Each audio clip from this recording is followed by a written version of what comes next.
Hello. आवाज आ रही है?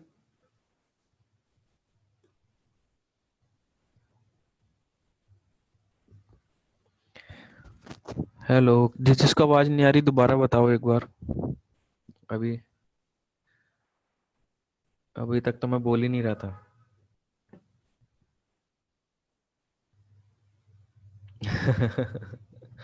ठीक है, मैंने बोल नहीं रहा था इसलिए साउंड नहीं आ रही होगी।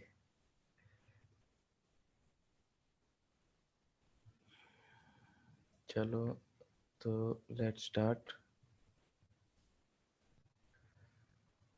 सो आज थोड़ा सा पहले रिवाइज कर लेते हैं हम पहले वाला,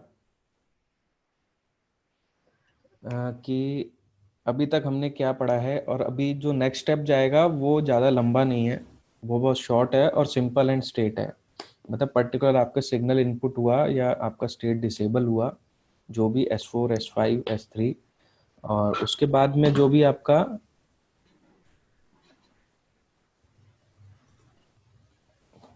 उसके बाद जो भी आपका इनपुट डिसेबल होगा जो स्टेट से, उस स्टेट से रिस्पेक्ट में आपका आईओ से वो सिग्नल आउटपुट निकलेगा। तो जैसे ही वो सिग्नल आपका आउटपुट निकलता है तो पर्टिकुलर सेक्शंस को स्ट्राइक करता है और उनको अनेबल करता है, वो भी देखेंगे। मतलब अभी हम पावर फ्लो में ही हैं, तो पावर फ्लो में आईसी का स्ट्रक्चर चेक करेंगे। तो सबसे पहले हम यहाँ पर एक बार मैं आपको थोड़ा सा रिवाइव करते हैं हम जरा सा।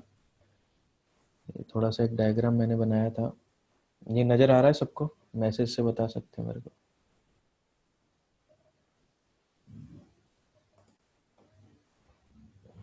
आ रहा है सर, नजर आ रहा है। ठीक है। सो एक कोई भी एक बंदा अपना माइक ऑन करके रख सकता है, मेरे ख्याल से उससे ज़्यादा हेल्प मिलेगी। ठीक है। तो एक ये हमारा जो था स्टार्टिंग में, जो अभी तक हम पढ़ते आ रहे हैं, ये उससे रिलेटेड है। तो इसमें सबसे पहले मैंने आपको चार्जिंग सेक्शन और 5 सेक्शन का जो यूट्यूब पे वीडियो है वो सबने देखा हुआ है, ठीक है ना। तो उसके बाद का एक कुछ ऑप्शंस मैंने, उसके बाद जो हमने स्टडी किया है उसका ये आगे का एक ब्लॉक डायग्राम है, जिसमें हम पर्टिकुलरली इन चीज़ों को फोकस कर रहे हैं। ये ओवरऑल स्ट्रक्चर है। तो हो सकता है इसमें थोड़ी बहुत चेंजेस हो सकती हैं अलग अलग पैटर्न के हिसाब से, वो कैसे कैसे होगा वो मैं अभी बता दूंगा। ठीक है। तो सबसे पहले हमारा आता है जो हमारा 19 वोल्ट इनपुट होता है, कहाँ? 3 वोल्ट और 5 वोल्ट सेक्शन में। और जो 19 वोल्ट हमारा आता है वो हमारा यहाँ से आता है, चार्जिंग आईसी से। ठीक है। तो चार्जिंग आईसी से हमारा 19 वोल्ट इनपुट होके जो फर्स्ट सेकंड फिट को क्रॉस करके 3 5 की आईसी में जाता है यहाँ पे। ठीक है। उसके बाद में जब हमारा चार्जिंग आईसी से 19 वोल्ट इधर शिफ्ट होता है तो उसी के साथ में हमारा एक एसी इन सिग्नल भी आईओ के अंदर हाई पिन करके जाता है। ठीक है। तो उसका एक स्ट्रक्चर होता है जो कि सर्किट के अंदर होता है, वो पर्टिकुलरली तभी हाई होगा जब आपका एलडी वेलडी बनती है। जनरली उससे पुलअप दिया होता है, या फिर डायरेक्ट आ रहा होगा तो डायरेक्टली आपका एसी इन हाई हो जाता है। तो जैसा कि मैंने बताया था आपको कि 3 वोल्ट में जैसे ही आपका 19 वोल्ट आता है तो वोल्टेज रेफरेंस बनता है, तो आपका एलडीओ रिलीज होता ही है। मतलब फर्स्ट हमारा क्या निकला, एसी इन, जो हमें मेन इंपॉर्टेंट होता है आईओ के अंदर फंक्शन के लिए। ठीक है। तो ये हमारा एसी इन इनपुट हुआ सबसे पहले। उसके बाद में हमारा 19 वोल्ट आया तो यहाँ से एलडीओ हमारा रिलीज हुआ। तो एलडीओ हमारा सबसे पहले ये KB9012 हमारी आईसी है, तो उसका स्ट्रक्चर बता रहा हूँ मैं। तो पिन 111 पे, 111 नंबर पे आपका 8051 माइक्रो कंट्रोलर जो होता है उसकी सप्लाई होती है इंटरनली। तो वो पहले सबसे पहले स्ट्राइक करती है। उसके बाद में अगर आपका मान लीजिए प्रोग्रामेबल वाले की मैं बता रहा हूँ, अगर प्रोग्रामेबल नहीं है तो हो सकता है कि एलडीओ से पूरी की पूरी ही सप्लाईयाँ एक्टिवेट हो रही हो एक साथ। ऐसा कई मॉडल्स में होता है। और किसी किसी में होता है कि आपका सिर्फ सबसे पहले माइक्रो कंट्रोलर को ही एक्टिवेट कर रहे हैं, और इधर से आपका एसी इन आता है और पावर बटन से आपका वोल्टेज स्ट्राइक करता है। तो दोनों लेवल का कंपरेटर होता है। तो हमारा जैसे हमारा ये एलडीओ सप्लाई आती है तो हमें 1.8 वोल्ट मिलती है इंटरनली ऑपरेशंस के लिए, जो कि मतलब 8051 की इंटरनल ऑपरेशन वोल्टेज है। तो ये बाहर टेस्टिंग के लिए हमें एक पॉइंट दिया हुआ है कैपेसिटर लगा के, कि हम उस पर ये वोल्टेज चेक कर सकते हैं। तो ये हमें इनपुट आया, ये हमारा यहाँ पे वोल्टेज मिलता है, एसी इन हमें ड्राइव करता है, फिर पावर बटन हमारा स्ट्राइक करता है।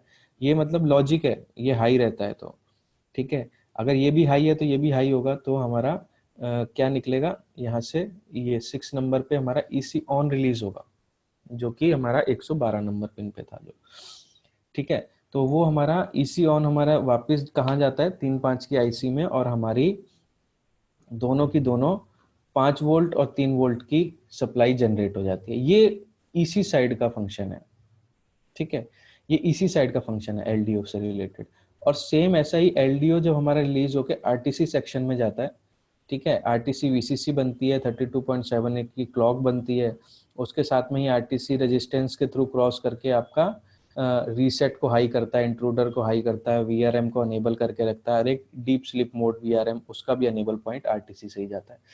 तो ये पांच हमारे 4-5 सिग्नल हैं ये जो आरटीसी से हमारे कंट्रोल होते हैं। ये ओवरऑल स्ट्रक्चर है। और इधर एक पॉइंट और होता है एसी इन से रिलेटेड। या तो एसी इन डायरेक्ट आपकी पीसीएच को एसी प्रेजेंट सप्लाई देता है, डायोड लगा होता है जनरली, जैसा 3542 में 3521 में लगा हुआ है, ठीक है। नहीं तो आपका क्या होगा, एसी इन से होगा। नहीं तो एसी इन जब हमारा ईसी के अंदर आता है तो ईसी से ही आपका एसी प्रेजेंट आउट जाएगा, कहाँ के लिए, पीसीएच के लिए। तो ये कम्युनिकेशन यहीं से एक कंट्रोलर आपको प्रोवाइड करवाता है। नहीं तो आपका ईसी प्रेजेंट जो है वो मैन्युअली 3.3 एलडीओ से हाई कर दिया जाता है, मतलब उसको यूज नहीं किया है, जनरली नॉर्मली हाई किया हुआ है।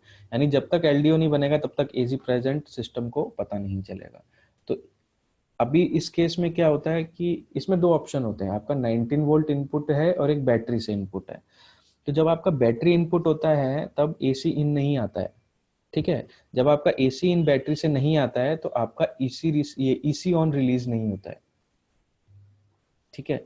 ईसी ऑन कब रिलीज होता है, जब आपका पावर बटन दबता है। यानी कि ये लो है तो ये भी लो होगा कब, जब इसका पावर बटन दबेगा। तो दोनों के लॉजिक सेम हो जाते हैं तो ईसी ऑन निकलता है।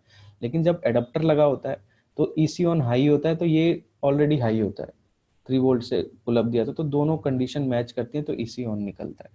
तो सेम प्रोसेस है, ठीक है। और इधर से जब आपका ऑलवेज वोल्टेज बनता है तो आपका बाकी की जो इस 111 नंबर पिन को छोड़कर बाकी की पिन जो आपकी वीसीसी की हैं और एनालॉग वाली सप्लाई जो है वहां पे आपका ऑलवेज सप्लाई जाती है, और उसी के साथ में आपका ईसी रीसेट कॉन्फ़िगर होता है, ठीक है। ये हमारा पहला पार्ट है जो कि हमें किसी भी ऑन स्ट्रक्चर को चेक करने के लिए चेक करना है हमें, ये मेन पार्ट है, ठीक है। अभी सेकंड आ जाता है हमारा, ये सेकंड क्या आ जाता है कि जब हमारा ऑलवेज और ये हमारा हमें मिल गया है, अभी इसके बाद कैसे होगा। इसमें भी आपका देखो दो कंडीशन होती है कि एक बैटरी मोड है और एक आपका एडाप्टर मोड है। तो बैटरी मोड में क्या होता है कि वो जब ईसी ऑन नहीं निकलेगा तो उसके बाद का ये स्ट्रक्चर बनेगा ही नहीं ऑटोमेटिकली, ठीक है ना। तो जब तक ऑलवेज ऑन नहीं बनेगी तब तक ये स्ट्रक्चर नहीं बनेगा। तो यानी कि बैटरी पे इसलिए पावर बटन दबाने के बाद वो सारी चीजें बनती हैं, ठीक है। तो ये किसी भी तरीके की ये जो ऑन ऑफ बटन का जो कमांड होता है ना, ये प्रोसेसर से या ईसी से कहीं से भी रेगुलेट नहीं होता है। ये इंटरनल ईसी का जो आपका 8051 सेपरेट माइक्रो कंट्रोलर जो इन्होंने दे दिया है उससे ही ये प्रोसेस से कंट्रोल होता है। इसलिए इसके लिए अलग से कुछ प्रोग्राम लिखने की हमें जरूरत नहीं होती है। ये इंटरनली इंटरप्ट्स होते हैं जो एक्टिवेट और डीएक्टिवेट होते हैं। तो दूसरा, अभी आप देखेंगे यहाँ पे कि हमारा ऑलवेज वोल्टेज बन गई है। ऑलवेज वोल्टेज कैसे बनी, जो हमारी ईसी ऑन आया था जब। तो ऑलवेज दो ऑलवेज वोल्टेज हमारी बन गई है, 5 वोल्ट और 3 वोल्ट, ठीक है। तो उसी के साथ में आपका ऑलवेज से आपका रीसेट होता है सिस्टम के अंदर, ये दो वोल्टेजेस जाती हैं, ठीक है। और साथ में ही आपका जब ये वोल्टेजेस आपके सिस्टम में जाती हैं तो आपका लीड स्विच कॉन्फ़िगर होता है। ये इसमें भी देखो एक ऑप्शन है कि कई बार क्या होता है कि लीड स्विच से ये पीसीएच पावर एनेबल कॉन्फ़िगर्ड होता है और कभी कभी ये इसके बिना भी कॉन्फ़िगर्ड होता है। ये हमें देखना पड़ेगा कि इसका पुल अप कहाँ से दे रखा है। अगर lead switch always say pull up है, ठीक है, तो लीड स्विच अगर ऑलवेज से पुल अप है तो ये पहले एक्टिवेट होना चाहिए इस सिग्नल से। अगर ये इससे अगर ये ऑलवेज से पुल अप ना होकर के पीसीएच से पुल अप है, यानी कि जो इसकी हाई साइड पे जो पीसीएच वोल्टेज आ रही है, तो ये पहले रिलीज हो जाता है ऑटोमेटिक जब आपका रीसेट होता है। ठीक है, उसके बाद में फिर आपका लीड स्विच एक्टिवेट होता है। तो जब आपका पीसीएच पावर अनेबल जाता है ऑलवेज का, तो वहाँ पे आगे दो मॉसफेट लगे होंगे जो कि आपकी 3 वोल्ट पीसीएच और 5 वोल्ट पीसीएच जनरेट करेंगे। किसके लिए? ये अब आपकी सस्पेंडेड सप्लाई की यहाँ पे बात हो रही है कि अभी अब आपका जो पीसीएच का सस्पेंडेड स्टेट हमें एक्टिवेट करना है। मतलब पीसीएच का एक सप्लाई है सस्पेंडेड वाला, तो वो ताकि पीसीएच को फुल्ली वर्क करने से पहले उसको एक कुछ दिखाना पड़ेगा कि हमें कहाँ पे क्या काम करना है या काम करने के लिए रेडी हो जाना है। उस चीज़ के लिए पीसीएच को रेडी करने के लिए ये वोल्टेजेस होती है या सस्पेंडेड वोल्टेज होती है। तो ये सस्पेंडेड वोल्टेज जो होती है या आपकी पीसीएच वाली, ये सबसे पहले आपकी डीएसडब्ल्यू वीसीसी पे जाती है। ठीक है, ये क्या है आपका डीप स्लीप वेल होता है या डीप स्लीप सप्लाई बोल दीजिए, जिसके साथ में आपका सस्पेंडेड और स्लीप मोड और deep power okay RSM reset ये सब क्या है कनेक्टेड होती है। पावर बटन वाला भी इसी से इंटरनली कनेक्टेड होता है। यहाँ पे जो आता है पावर बटन दबाएंगे तो पावर बटन आउट आता है, ये मैंने यहाँ पे लिखाया नहीं है, वो नेक्स्ट स्टेज है। ठीक है, तो पावर बटन आपका इससे कनेक्टेड होता है डीप से। तो ये वाली सप्लाई पे पहले सबसे पहले आपकी पीसीएच जाता है। तो 5 वोल्ट रेफरेंस वोल्टेज आपकी एक जाती है जो डायोड के दोनों तरफ हम चेक कर रहे थे। ये वोल्टेज आपकी सस्पेंडेड स्टेट के लिए जाएगी। 3 वोल्ट वाली भी जाएगी आपकी सस्पेंडेड स्टेट के लिए, पीसीएच वाली डीडब्ल्यूएस के लिए जाएगी। अभी देखिए यहाँ पे ना एक कंडीशन है, और ये वाली साथ में आपकी ना पीसीएच क्लॉक और एसएम बस के लिए भी जाती है। ये उसी से हाई किया जाता है, मतलब डेटा कनेक्शन को। लेकिन इंटरनली जब आप उसके पावर स्ट्रक्चर को आप पावर देंगे तो वो आपका सेपरेट वीएस से या आपका 1.05 वोल्ट से होता है। ठीक है, तो सबसे पहले हम ये देखेंगे कि जब हमारी पीसीएच की जो पावर होती है, ये पीसीएच वाली जो सस्पेंडेड स्टेट की पावर है, जब हमारे डीप स्लीप मोड को एक्टिवेट करती है, तो उस एक्टिवेशन के लिए जैसे ही आपकी पावर आती है और हमारा अनेबल सिग्नल, आपने पहले देखा था कि उसमें अनेबल सिग्नल आपका वहां पे दिखा रखा है। तो जो आपका अनेबल सिग्नल है, इसको मैं छोटा करता हूँ क्योंकि बैक जाना पड़ेगा हमें। ठीक है, तो जैसे कि हमने इसमें देखा था कि ये हमारा ये यहाँ पर आ रही है आरटीसी वीसीसी वाली वोल्टेज ही हमारी डीएसडब्ल्यू वीआरएम अनेबल पॉइंट पे जा रही है। ठीक है, जैसे कि इंटरनल वीआरएम अनेबल पे आ रही है, सेम आरटीसी वाली वोल्टेज यहाँ पे दोनों को स्ट्राइक करी, मतलब अनेबल पहले ही हो चुका है। अभी अगर पावर आएगी तो वो ऑटोमेटिकली ड्राइव करने लगेगा। ठीक है, तो उसी के साथ में हम ये देखते हैं कि जब हमारी ये वोल्टेज यहाँ पे आती है, अनेबल हमें मिल ही चुका है, तो जब ये पावर एक्टिवेट होती है ना, तो ये हमारा डी पावर ओके जनरेट होता है। ठीक है, अभी एक कंडीशन और है। अभी इसमें क्या होता है कि जब हमारी वीसीसी की सप्लाई कंप्लीट होंगी, यानी कि वीसीसी में कौन कौन सी, एक तो वी रेफरेंस 5 वोल्ट वाली, ये सस्पेंडेड की सप्लाई होती है, और इसके साथ में आपका वीसीसी सस्पेंडेड वाली 3 वोल्ट जो आपकी जाती है, और साथ में एक H D A VCC H D A, ये 3 पॉइंट हैं जहाँ पे आपकी वोल्टेजेस 3 वोल्ट जाती है। और ये तीनों वोल्टेजेस जब तक आपकी हाई नहीं होती है तो पूरा सस्पेंडेड स्टेट आपका हाई नहीं माना जाता है। और जैसे ही आपकी ये तीनों सस्पेंडेड स्टेट्स में, तीनों सप्लाई सेक्शन में पावर जाती है, तो आपका आरएसएम रीसेट डिसेबल हो जाता है, यानी कि अभी रिज्यूम कंडीशन से वो बाहर आ जाता है। ठीक है, अभी देखिए जब तक ये सप्लाई नहीं बनेगी तब तक रिज्यूम रीसेट नहीं होगा, और जब तक डीडब्ल्यूएस की सप्लाई नहीं बनेगी तब तक डी पावर ओके रिलीज नहीं होगा, मतलब कि ये ओके काउंट नहीं होगा। तो अगर हम दोनों की लाइन को इसमें कई एक इसमें यहाँ पर क्या किया हुआ है, इन दोनों को कनेक्ट कर रखा है, मतलब डी पावर ओके के साथ ही रिज्यूम रीसेट को कनेक्ट कर रखा था। मतलब इनडायरेक्टली क्या हो गया कि जब तक ये दोनों ही सप्लाईयां नहीं बनेंगी तब तक ये वाली लाइन हाई नहीं होने वाली है। क्यों? अगर मान लीजिए ये सप्लाई बन गई और ये आउटपुट निकलेगा, लेकिन ऑलरेडी ये क्या होता है इंटरनली ग्राउंड से शॉर्ट होती है, तो ये वाली भी supply automatically D power okay भी ग्राउंड से शॉर्ट दिखाएगा हमें, यानी कि वो हमें यही बोलेगा कि अभी डी पावर ओके नहीं आई है, जबकि वहां पे कंडीशन क्या है आपकी कि रिज्यूम रीसेट की ये सप्लाई अभी नहीं बनी है। तो जब ये वाली भी बन जाती तो रिज्यूम रीसेट डिसेबल हो जाता है। ठीक है, तो अगर आपकी चारों तीनों सप्लाईज यहाँ पे अवेलेबल हैं वहां पर, तो सस्पेंडेड स्टेट की जैसी वो सप्लाई आपकी अवेलेबल होती हैं, तो उसके बाद में आपका ये रिज्यूम रीसेट डिसेबल हो जाता है। तो अगर ये आपका रिज्यूम रीसेट नहीं निकल रहा है किसी भी कंडीशन में, आपको पता चल रहा है मेरी ये सप्लाई आ गई है, ये नहीं, तो आपका 100% आपके चिपसेट में ही प्रॉब्लम है, आप चिप रिप्लेस कर दीजिए, वर्किंग कंडीशन हो जाएगा। ठीक है, तो ये रिज्यूम रीसेट आपका, ये दोनों एक साथ सिग्नल ही हाई होते हैं। ये कंडीशन कौन सी होती है, जब हम किस चिपसेट के अंदर इन दोनों को कंबाइन करते हैं, या कौन सा डिजाइन, जो कौन सा मैन्युफैक्चरर है जो इसको अपने साथ जोड़ के रखता है इन दोनों को, अगर वो स्लीप मोड कंडीशन यूज नहीं कर रहा है। अभी ये स्लीप मोड कंडीशन कौन सी है, कि अगर आप जैसे आपका ये कह सकते हैं हम कि स्टैंड बाय स्टेट और रन स्टेट, इन सब की शिफ्टिंग होती है, जबकि आपका SMI और SCI सिग्नल जो कि एरर कंडीशन जो होती हैं, वो इंटरप्ट जो होते हैं वो यूज किए जाते हैं। तो आप डायरेक्टली उसको उस मोड के अंदर भेज सकते हो। तो वो जनरली हार्डवेयर से ड्राइव नहीं होते हैं। अगर हार्डवेयर से ड्राइव होता है तो उस कंडीशन में हम सस्पेंडेड सप्लाई को सेपरेट यूज करते हैं। ठीक है, तो ये हमारे स्लीप मोड इंटीग्रेट नहीं करते हैं वो जनरली उसमें, तो उसमें हम डी पावर ओके और रिज्यूम रीसेट को एक साथ जोड़ देते हैं। नहीं तो क्या होता है कि जो आपकी उस कंडीशन में क्या होता है, जिसमें हम आपका ये दोनों नहीं जुड़े हुए होते हैं, उस कंडीशन में होता है कि डी पावर ओके आपका इंडिकेशन होता है। ठीक है, आपका पावर ओके हो गया है। उसके बाद में क्या होता है, उससे आपका वो आपके आईओ को ड्राइव होता है, फिर उससे एक सिग्नल निकलता है, फिर वो अलग से सस्पेंडेड की ये पीसीएच बनाता है। और उस कंडीशन में जो डीडब्ल्यूएस है वो पीसीएच से ड्राइव ना होकर के आरटीसी की वोल्टेज से ये वाला ड्राइव होता है।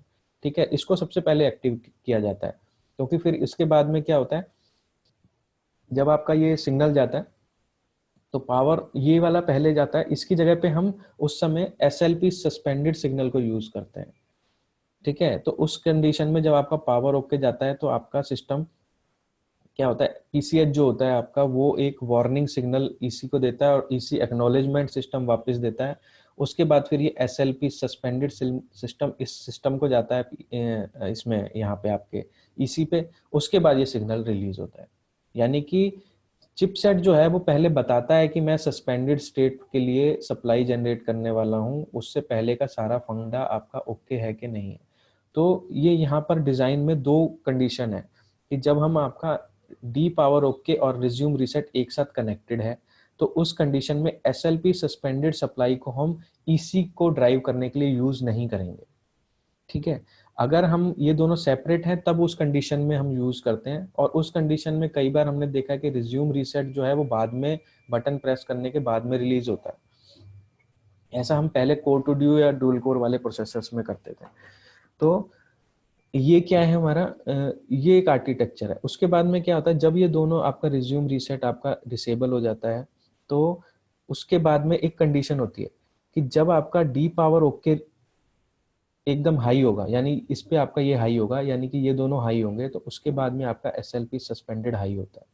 ठीक है, लेकिन ये यहाँ पर यूज नहीं किया हुआ है, लेकिन इसका रेफरेंस क्लॉक के लिए लगता है। ठीक है, तो जब आपका रिज्यूम रीसेट हाई हो गया, यानी कि ये आपका रिज्यूम रीसेट हाई हुआ, ये आपका डिसेबल हो गया, यानी कि हाई का मतलब ये डिसेबल हो गया, तो तब ये डिसेबल हुआ तो इसका रेफरेंस आपके क्लॉक सेक्शन में जाता है।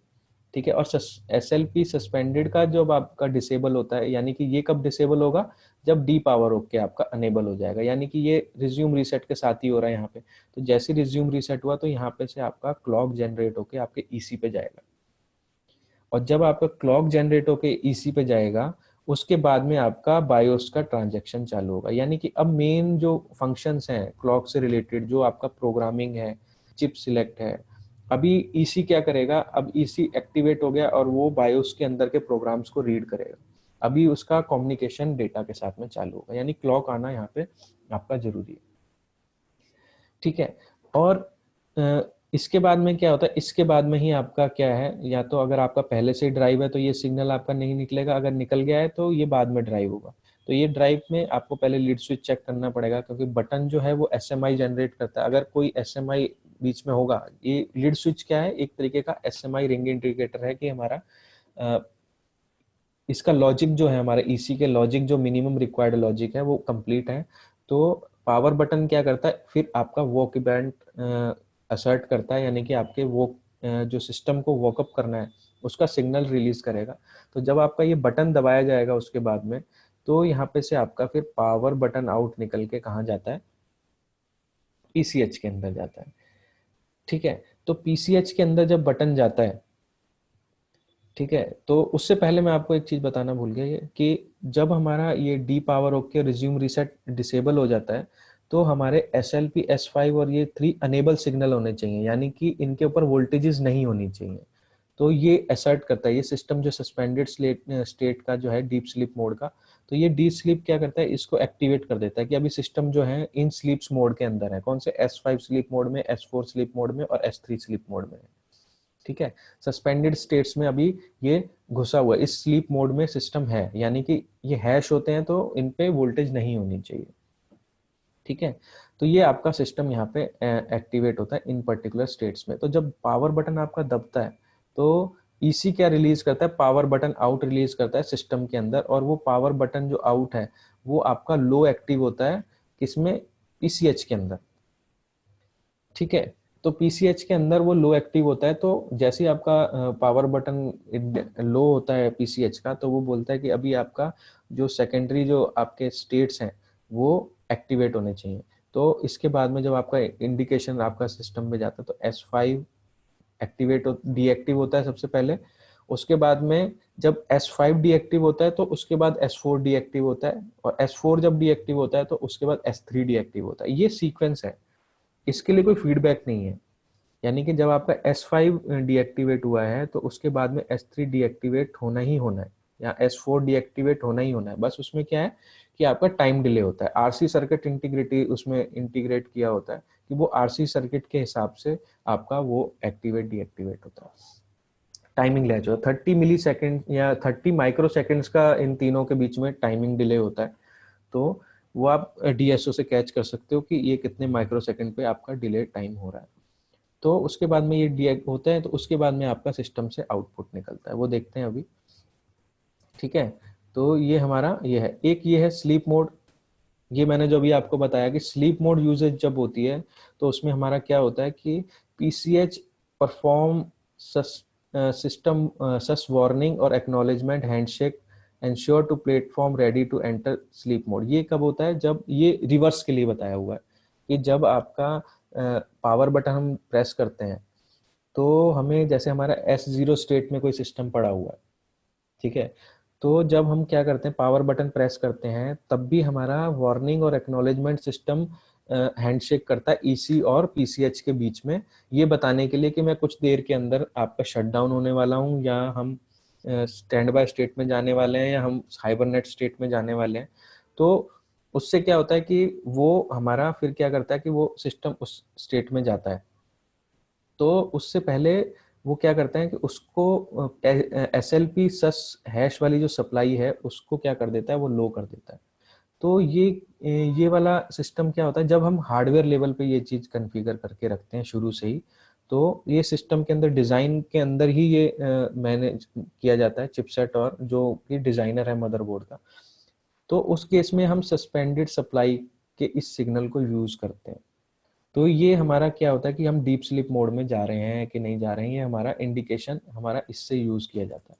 तो ये वहां पे यूज किया जाता है जहां पे आपका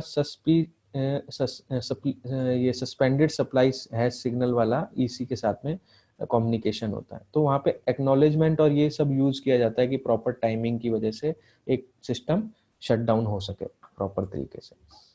ठीक है, तो ये हमारा एक छोटा सा रिव्यू था बैकग्राउंड का कि हमने अभी तक क्या पढ़ा है, किस तरीके से है, ये इतना ही है, इसको आप देख सकते हो। ठीक है, तो जैसे जैसे आप स्टडी करोगे वो आपको समझ में आएगा।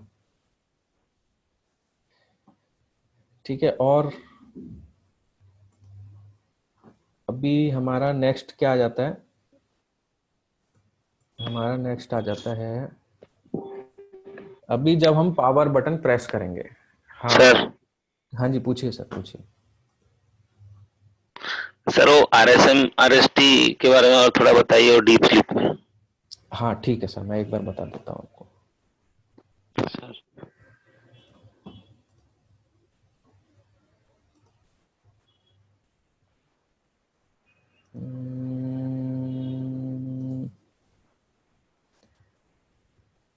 पावर पॉइंट,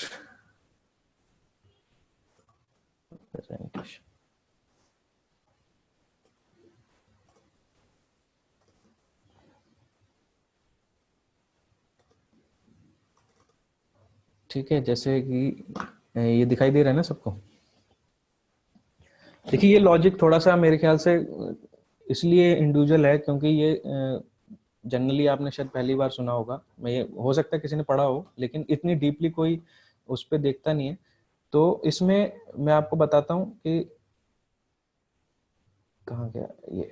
ठीक है, ये हमारा क्या है, एक लॉजिक है जो हमारा सस्पेंडेड सप्लाई होती है चिपसेट की, वो सस्पेंडेड सप्लाई एक्टिवेट होना जरूरी है जब आपका कोई भी स्लीप मोड डीएक्टिवेट हो। जो आपका स्लीप मोड, जो आपका स्टैंड बाय मोड होता है, S5 मोड जो होता है, SLP#S5, ये क्या होता है, हमारा स्टैंड बाय मोड होता है। और S4 जो होता है वो हमारा हाइबरनेट मोड होता है, और S3 जो होता है वो हमारा सस्पेंडेड मोड होता है। ठीक है, तो ये सस्पेंडेड स्टेट्स की स्लीप मोड्स की सप्लाई होती है, सप्लाई के सिग्नल्स होते हैं जो कि पीसीएच रिलीज करता है। ठीक है ना, तो हम जो इन सप्लाईज को जो हम रिज्यूम करके रखते हैं, यानी कि जो सिस्टम जो है, जब तक कि आपकी सस्पेंडेड स्टेट एक्टिवेट नहीं होगा तब तक रिज्यूम जो सिग्नल है वो आपका डीएक्टिवेट नहीं होता, यानी कि वो आपका एक्टिव रहता है, यानी कि लो रहता है। तो लो रहेगा तो आपका कभी भी स्लीप मोड का कोई भी सेक्शन, कोई भी सिग्नल पीसीएच रिलीज नहीं करेगा, यानी कि वो डीएक्टिवेट नहीं करेगा। तो रिज्यूम रीसेट एक्चुअल में क्या है, एक पाउज बटन है बिटवीन ऑल स्टेट्स की, स्टैंड बाय मोड और आपका स्लीप मोड में सस्पेंडेड स्टेट, रन स्टेट। ठीक है ना, तो स्टैंड बाय, रन, हाइबरनेट, ये जितनी भी स्टेट्स होती हैं लैपटॉप्स के अंदर में, उनका एक रिज्यूम सिग्नल होता है कि जब तक ये रिज्यूम नहीं दबेगा, यानी कि इसको हम पाउज को जब तक खत्म नहीं करेंगे तब तक ये स्टेट में आगे शिफ्ट नहीं होगा। ठीक है, तो रिज्यूम रीसेट कैसे वर्क करता है, यहाँ पे एक सिंपल लॉजिक है कि जब तक आपका सस्पेंडेड स्टेट कह रहा हूँ, सॉरी, जो आपकी पीसीएच की जो सस्पेंडेड सप्लाई होती है, ठीक है ना, पीसीएच वाली, ये पीसीएच वाली ये आपकी बायोस के ऊपर भी जाती है, ध्यान रखना। 3 वोल्ट पीसीएच वाली ही सप्लाई आपकी बायोस के ऊपर भी जाती है। तो हम यहीं से इसको आगे ले लेते हैं, ये इस पे भी जाती है। ठीक है ना, तो ये सप्लाई आपकी यहाँ पे जाती है, बायोस के ऊपर भी, इसमें भी जाएगी और इसमें इसके पीसीएच के बायोस पे भी जाती है। ठीक है ना, तो जो आपकी ये सप्लाई जब तक एक्टिवेटेड नहीं होती है पीसीएच वाली, और वो सिस्टम को प्रॉपरली रन नहीं करती हैं, तो वो आपका रिज्यूम रीसेट नहीं होगा। यानी कि रिज्यूम क्या है, इन सब जितनी भी आपकी स्टेट्स हैं उनके शुरू होने से पहले का पाउज बटन है। यानी कि आपने पावर वावर लगा दिया, प्ले का बटन भी दबा हुआ है, ठीक है ना, लेकिन अभी प्ले को आपने ना बीच में पाउज कर दिया है। जब तक आप उस पाउज को नहीं हटाएंगे, जैसे पहले आता था टेप रिकॉर्डर के अंदर, तो आपने जैसे ही पाउज को हटाया तो वो ऑटोमेटिकली रनने चलने को तैयार है, बस वो उसके लिए आपको पाउज बटन हटाना है। तो सिस्टम उस लेवल तक रेडी हो जाना चाहिए। ठीक है, तो इसमें क्या होता है, जब आपकी पीसीएच की सप्लाई आती है डीप स्लीप मोड में, ठीक है ना, ये यहाँ पे आपका, ये मैं 3521 का बता रहा हूँ आपको स्ट्रक्चर। ठीक है ना, तो जैसे ही आपका डीप स्लीप मोड पे आपकी पावर सप्लाई आती है, कौन सी पीसीएच वाली, ये जब आपका दोनों कनेक्टेड नहीं होंगे तो ये आरटीसी से मिलेगी हमें। ठीक है ना, लेकिन यहाँ पे हमारे ये कनेक्टेड है, तो कनेक्टेड है तो ये हमारी पीसीएच से सप्लाई आ रही है, और पीसीएच की ही वोल्टेज हमारे सस्पेंडेड स्टेट को पावर मिलेगी। ठीक है, सस्पेंडेड सप्लाई को जो आपकी पीसीएच की होती है। तो जैसे ही ये आपकी सप्लाई बनती है और ये बनती है, अभी इसमें दो कंडीशन है कि जब आपका डीप स्लीप मोड आपका एक्टिवेट होगा तभी आपका डी पावर यानी डीप स्लीप मोड की पावर ओके रिलीज होगी, और जब आपकी ये सस्पेंडेड सप्लाईज बनेंगी तब आपकी रिज्यूम रीसेट आपका डिसेबल होगा।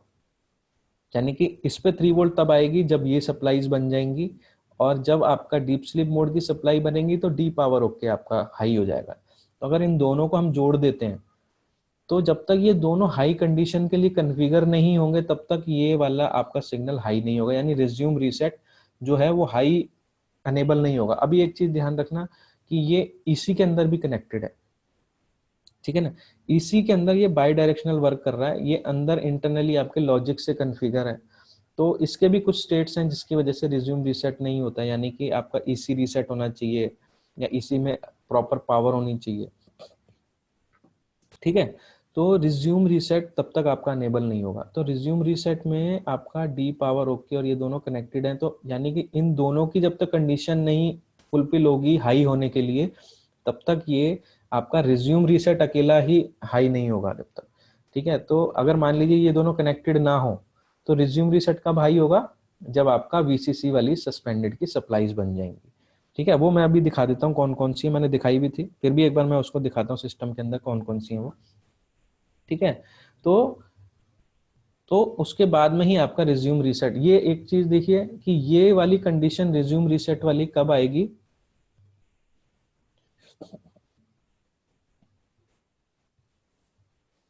हाँ, तो ये वाली कब आएगी, ये वाली कंडीशन आपकी जब आपकी ये दोनों की सप्लाई बन जाएंगी। और दूसरी एक चीज, दो मोड होते हैं, बैटरी मोड और एसी मोड। तो रिज्यूम रीसेट आपका पहले ही डिसेबल हो जाएगा जब आप एसी मोड पे लगा रहे हैं, यानी कि ये स्ट्रक्चर मैं आपको एसी मोड का बता रहा हूँ। अगर आप डीसी मोड में यानी बैटरी पे काम कर रहे हो तो उस समय आपका एसी इन नहीं आता है, यानी कि ये प्रेस, इसमें आपका ईसी ऑन ऑटोमेटिक रिलीज नहीं होगा। ठीक है ना, वो पावर बटन दबाने के बाद रिलीज होगा आपका ईसी ऑन। और ईसी ऑन के बाद का जितना भी स्ट्रक्चर है ये आपका तब चलेगा जब हमारा बटन दब जाएगा, ये बैटरी मोड के लिए। ठीक है, अगर आपका एसी मोड है तो ये सारा फंक्शन आपका ऑटोमेटिक चलेगा। तो एक बार मैं ऑन कर देता हूँ माइक और पूछ और कुछ था क्या, ये यही पूछना चाह रहे थे सर?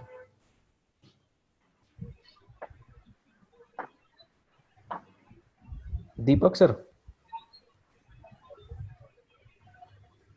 कहाँ चले गए?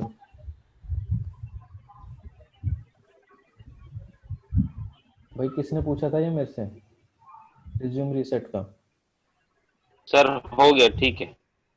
हाँ, मतलब अभी इसमें कोई कंफ्यूजन है? रिज्यूम रीसेट एक बटन है, ठीक है ना, एक तरीके से प्ले बटन है। अच्छा, हाँ तो सर। रिज्यूम, ठीक है ना, रिज्यूम रीसेट तब आपका चलेगा जब आपका ये सस्पेंडेड की तीनों सप्लाई बनेंगी। तीन सप्लाई कौन सी है वो मैं अभी बता देता हूँ आपको। ठीक है क्या ना, सर? डी पावर ओके जब तक नहीं बनेगा तब तक ये भी ये डाउन रहेगा। तो इसका भी हाँ सर। देखना है कि इस पे वावर आनी चाहिए तभी है। ये उस कंडीशन में जब डी पावर ओके और रिज्यूम रीसेट एक साथ कनेक्टेड है, जैसा 3542 में है, और एक में और में हमने शायद देखा था उसमें भी दोनों कनेक्टेड थे। तो जनरली ये कनेक्टेड ही रहते हैं अभी के केसेस में ज्यादातर। सर वही 3542 वाला केस ही वही है सर, प्रॉब्लम है, इसीलिए सर पूछा मैं। हाँ हाँ, तो ये आपको ये सप्लाई देखनी है, अगर ये सप्लाई बन रही है ना, ठीक है ना, सर। ओके कंडीशन में है, और ये रिज्यूम सर। रीसेट नहीं हो रहा है, तो सर। आपका चिपसेट का प्रॉब्लम होगा, क्योंकि ये सप्लाई बनने के बाद में ये दोनों हाई होना ही होना है। हाँ सर। नहीं तो आप हाँ सर। आपका या फिर आपने ईसी सेक्शन पे देखना है कि ये सिग्नल यहाँ से कुछ तो नहीं गड़बड़ कर रहा हाँ सर। है। ठीक है ना, हाँ सर। ठीक है, तो ये हमारा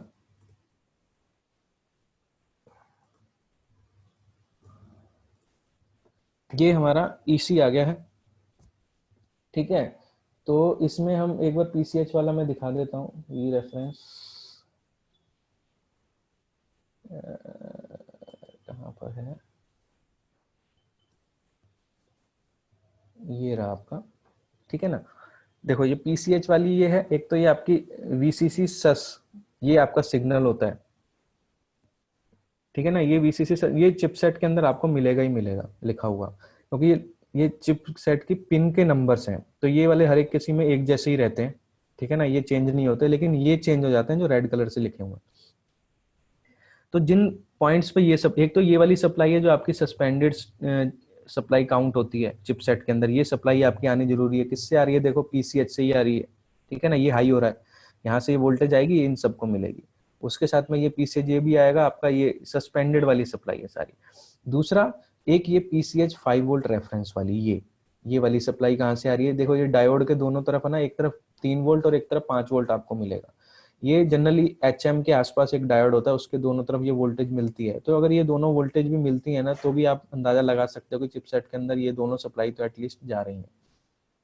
ठीक है ना, तो ये सप्लाई होती है, तो यानी कि ये वाला ये वी रेफरेंस सस्पेंडेड वाला सप्लाई एक ये होता है। ठीक है, ये एक सप्लाई है, एक ये सस्पेंडेड की सस 3 वाली सप्लाई है जो पीसीएच से ड्राइव हो रही है ये, और तीसरी है ये वीसीसी सस्पेंडेड एचडी है ये वाली। ये तीनों सप्लाई क्या होती हैं, ये VCC supply, suspended supply count होती हैं। तो अगर मैं वीसीसी सस्पेंडेड सप्लाई बोल रहा हूं तो इसका मतलब ये है कि आपको इस इन तीनों सप्लाईज को चेक करना है, ठीक है ना। इन तीनों सप्लाई को जब तक आप चेक नहीं करोगे तब तक आपका क्या होगा, वो रिज्यूम रीसेट हाई नहीं होगा, यानी कि वो डिसेबल नहीं होगा जब तक ये आपकी तीनों सप्लाई प्रॉपर नहीं होंगी। तो आपको ये तीनों सप्लाई आपको प्रॉपर मिलती है तो रिज्यूम रीसेट डिसेबल होना ही होना है, ठीक है ना। अडेप्टर लगाओगे तो पहले ही हो जाएगा ऑन बटन से, अगर बैटरी पे चेक करोगे तो ऑन बटन के बाद होगा, ठीक है ना। तो ये आपका रिज्यूम रीसेट का। और डी पावर ओके हमारा जब तक आपकी डीप स्लीप वेल की सप्लाई नहीं आएगी, ये वाली, ये देखो, ये भी पीसीएस से ड्राइव हो रही है, ये डीप स्लीप मोड की ये वाली 3.3 वाली, ये वाली सप्लाई आपकी नहीं आएगी तो आपका डी पावर ओके कहाँ, एचएम से रिलीज नहीं होगा। कौन सा वाला, ये ऊपर जो है, एक जगह पर है ऊपर, कहाँ गया, ज्यादा ऊपर आ गया क्या, हाँ ज्यादा ऊपर आ गए भाई हम, ठीक है। इसमें कहीं पर होगा LVDS power section USB power आ गया, एक जगह पे है आपका PLD रीसेट, ये ठीक है ना। सब सिस्टम मैनेजमेंट, ये वाली सप्लाई, ये डी पावर ओके PCH, ये देखो PCH DP पावर ओके, ठीक है ना। डी पावर ओके ये कौन सी, DWS की, ये अनेबल वाला, ये वाला पॉइंट RTC की सप्लाई से जुड़ा होता है, ये देखो यहाँ पे। जैसे ही आपकी RTC VCC आएगी, अनेबल तो तभी हो जाएगा, ठीक है ना। ये अनेबल हो रहा है इससे, तो ये अनेबल तो तभी हो गया, लेकिन वहां जो पीछे PCS से सप्लाई आ रही थी DWS मोड की, वो आएगी तो ये आपका ओके निकल जाएगा सीधा, क्योंकि अनेबल तो पहले ही है, पावर आई अगर वो प्रॉपर वे में बन गई है तो ये आपका ओके यहाँ से निकल जाएगा। और ये आपका शॉर्ट किया हुआ है यहाँ पे, रेजिस्टेंस के लिए @ लिखा है लेकिन शॉर्टिंग है, ठीक है। तो ये आपका, ये दोनों देखो RSM रीसेट से जुड़ा हुआ है, यहाँ पे PCH इसकी उससे जुड़ा हुआ डी पावर। अब जब तक रिज्यूम रीसेट नहीं होगा तब तक ये भी हाई नहीं होगा, ठीक है ना। और एक्नॉलेजमेंट देखो, टेस्ट पॉइंट दे रखा है तो एक्नॉलेजमेंट और आपका वार्निंग इसमें यूज ही नहीं किया हुआ है, ठीक है। वार्निंग को बाय डिफॉल्ट इन्होंने हाई कर रखा है यहाँ पे, ये वाला कि मैंने वार्निंग तो रिलीज कर दी है, ठीक है ना। हाँ शिवराम सर क्या बोल रहे हैं, यही है पॉइंट सर। अगर पीसीएच के पॉइंट हमें चेक करने हैं, ठीक है, तो पीसीएच के पॉइंट हमने, जो मैंने भी बताया आपको कि हमें सबसे पहले तो हमें ये देखना है कि कौन कौन सी सप्लाईज हमारी बन रही हैं सबसे पहले, तो वो देखो। तो जैसे हमने ऑलवेज सप्लाई, अभी पीसीएच में जहां जहां ऑलवेज आ रही हैं वो सब चेक करने हैं हमें पॉइंट, जहां पे हमारा फिर उसके बाद में जो पीसीएच बन रहा है वो वाली सप्लाई हमें चेक करनी है। और मेनली जो हमारा पीसीएच का जो हमारा मेन पॉइंट जो हमारे चेक करने वाले हैं, सबसे पहले होता है हमारा आरटीसी सेक्शन, ठीक है। आरटीसी सेक्शन प्रॉपर होना चाहिए। आरटीसी सेक्शन में क्या, वीसीसी आरटीसी की सप्लाई और इंट्रूडर वीआरएम रीसेट ये सब। उसके बाद में हमारा डीप स्लीप मोड वाली सप्लाई, ये मैंने अभी आपको दिखाई थी, ठीक है, नीचे। और उसके बाद में फिर D power okay, resume reset, ठीक है ना। SLP S5 S3 S4 ये सस्पेंडेड देखो यहाँ पे यूज ही नहीं हो रहा है, ये टेस्ट पॉइंट दे दिया है इसका, तो हम इसको बेशक नहीं करें, कोई दिक्कत नहीं है, लेकिन आपको वार्निंग का ये हाई सिग्नल जरूर चेक करना है कि यहाँ पे ये रेजिस्टेंस की गड़बड़ी से कहीं वार्निंग डिसेबल ना हो रही हो, ठीक है। तो वो आपने अनेबल ना हो रही हो, सॉरी यहाँ पे अनेबल हो जाएगी हैश है, तो वो डिसेबल ही रहनी चाहिए, ठीक है ना। उन्होंने वार्निंग को डिसेबल ही कर दिया यहाँ पे कि मैं डिसेबल कर रहा हूँ, ये सिस्टम ही डिसेबल हो गया वार्निंग का यहाँ पे, ठीक है। तो ये सब चीजें आपको चेक करनी है। दूसरा आपको सस्पेंडेड स्टेट की जो सप्लाई, अभी 3 सप्लाई जो मैंने आपको बताई वो चेक करनी है, ठीक है। और उसके बाद में आपका रिज्यूम रीसेट आपका लो या डिसेबल हो जाना चाहिए, अगर एसी मोड में लगा हुआ है तो वो आपको चेक करना है, ठीक है। उसके बाद में जो SLP की ये सप्लाईज हैं,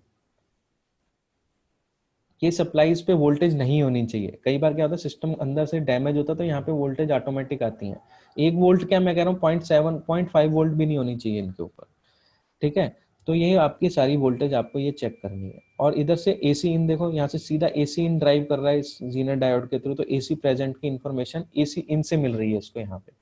किसी किसी में क्या होता है, ये डायरेक्ट एसी इन से ही इसको कनेक्ट कर दिया कि अडेप्टर लगेगा, एसी इन निकलेगा तो सिस्टम को पता चल जाएगा कि अडेप्टर लगा हुआ है, ठीक है। नहीं तो आपका ये ईसी के थ्रू कम्युनिकेशन होता है, ठीक है ना। तो आपको कौन कौन सी चेक करनी है, ये SLP। उसके बाद में फिर आपको क्लॉक वाली, कि भाई आपका क्लॉक आ रहा है कि नहीं आ रहा है, जो आपका EC के ऊपर क्लॉक चेक कर लो, ठीक है ना। ये क्लॉक कब निकलेगा, ये क्लॉक कब निकलेगा, जब आपका D पावर ओके और SLP ये वाला हाई, ये टेस्ट पॉइंट पे आप चेक करना पड़ेगा कि ये SLP सस्पेंडेड डिसेबल हुआ कि नहीं हुआ। अगर ये डिसेबल नहीं होगा तो ये क्लॉक नहीं रिलीज होगी। तो ये टेस्ट पॉइंट है, तो ये आपको ढूंढना पड़ेगा उसके अंदर, अगर कहीं मिल जाए तो।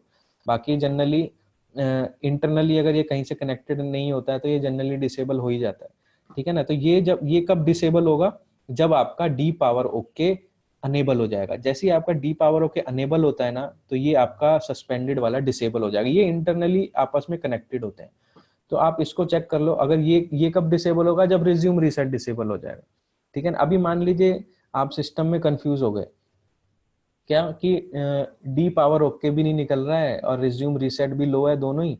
तो अभी बताओ कि कमी किस में है, गलती कहाँ है। तो सिंपल सा तरीका, ट्रैक को बीच में से काट दो, ठीक है ना। आप कोई हल्का सा ब्लेड लेके इस ट्रैक को बीच में से ऐसी जगह से काटो जहां से आप जोड़ सकते हो दोबारा, ठीक है। तो वहां से काट दो, तो आपको क्या पता चलेगा कि D पावर ओके रिलीज हुआ कि नहीं हुआ, ठीक है। अगर आपका D पावर ओके हाई हो गया है तो आपको पता चल जाना चाहिए कि ये आपके सस्पेंडेड स्टेट की सप्लाई की वजह से रिज्यूम रीसेट डिसेबल नहीं हो रहा है, ठीक है ना। तो आपको फिर सस्पेंडेड स्टेट की सप्लाईज के ऊपर वर्क करना है। अगर आपको वो भी ओके मिलती है, ठीक है, तो उनके बाद में आपको एक पावर सेक्शन में एक कपलिंग वोल्टेजेस होती हैं, ये वाली, ठीक है, DCP RTC। इस पे मैक्सिमम आपका 1.5 वोल्ट मिलती है, ये आपको चेक करनी जरूरी है।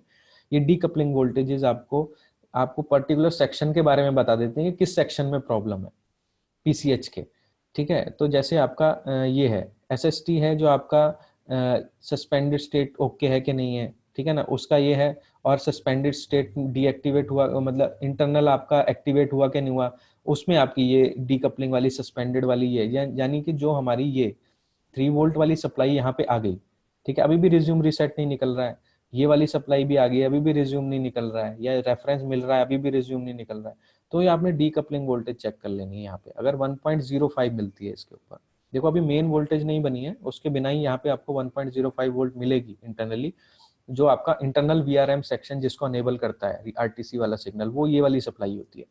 तो ये सप्लाई आपकी यहाँ मिलती है, तो आपका जनरली ये वाला सेक्शन इंटरनली अनेबल हो चुका है, ठीक है ना। तो आपके इस सेक्शन में प्रॉब्लम नहीं है अगर ये मिल जाता है। और RTC पे अगर आपको मिलती है डीकपलिंग वोल्टेज, तो 1.5 समथिंग मिलती है इसमें, या 1.05 भी मिलती है, कई बार कम भी मिलती है, मतलब 0.5 या 0.7 भी मिलती है, लेकिन यहाँ वोल्टेज होती है 0.5 से ऊपर, ठीक है। अगर आपको RTC वाले सेक्शन में भी यहाँ पे वोल्टेज मिलती है तो आपका RTC सेक्शन भी ओके है, ठीक है। और उसके बाद में DWS वाली, ये बाईपास वाली ये वोल्टेज अगर आपको मिलती है तो आपका DWS वाला सेक्शन भी ओके है, ठीक है ना। अगर उसके बावजूद भी आपका ड्राइव नहीं कर रहा है सेक्शन, ठीक है, अभी तो फिर और कुछ है ही नहीं इसमें चेक करने के लिए, PCH या IO दोनों में से कोई एक चीज खराब होगी, चेंज कर देना, ठीक है ना। ये पॉइंट है हमारे, दोबारा से रिपीट कर देता हूँ पॉइंटों को।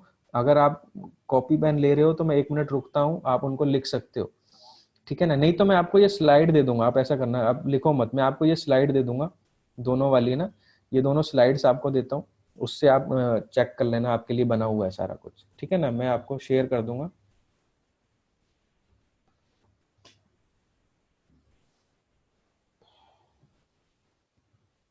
ये दोनों स्लाइड ही देता हूँ सर मैं आपको, लिखो मत, रहने दो, काफी टाइम जाएगा इतने में, तो मैं आपको आगे बता देता हूँ।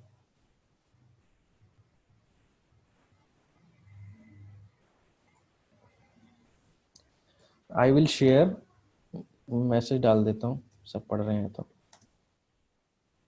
ठीक है ना। I will share you this slides, ठीक है। तो मैं आपको उसमें डाल दूंगा अपने टेलीग्राम के अंदर, अभी डाल ही देता हूँ मैं आपका।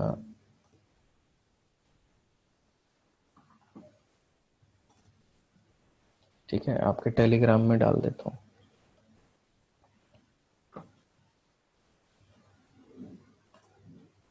डॉक्यूमेंट्स में प्रेजेंटेशन, लैपटॉप रिपेयर सीक्रेट्स,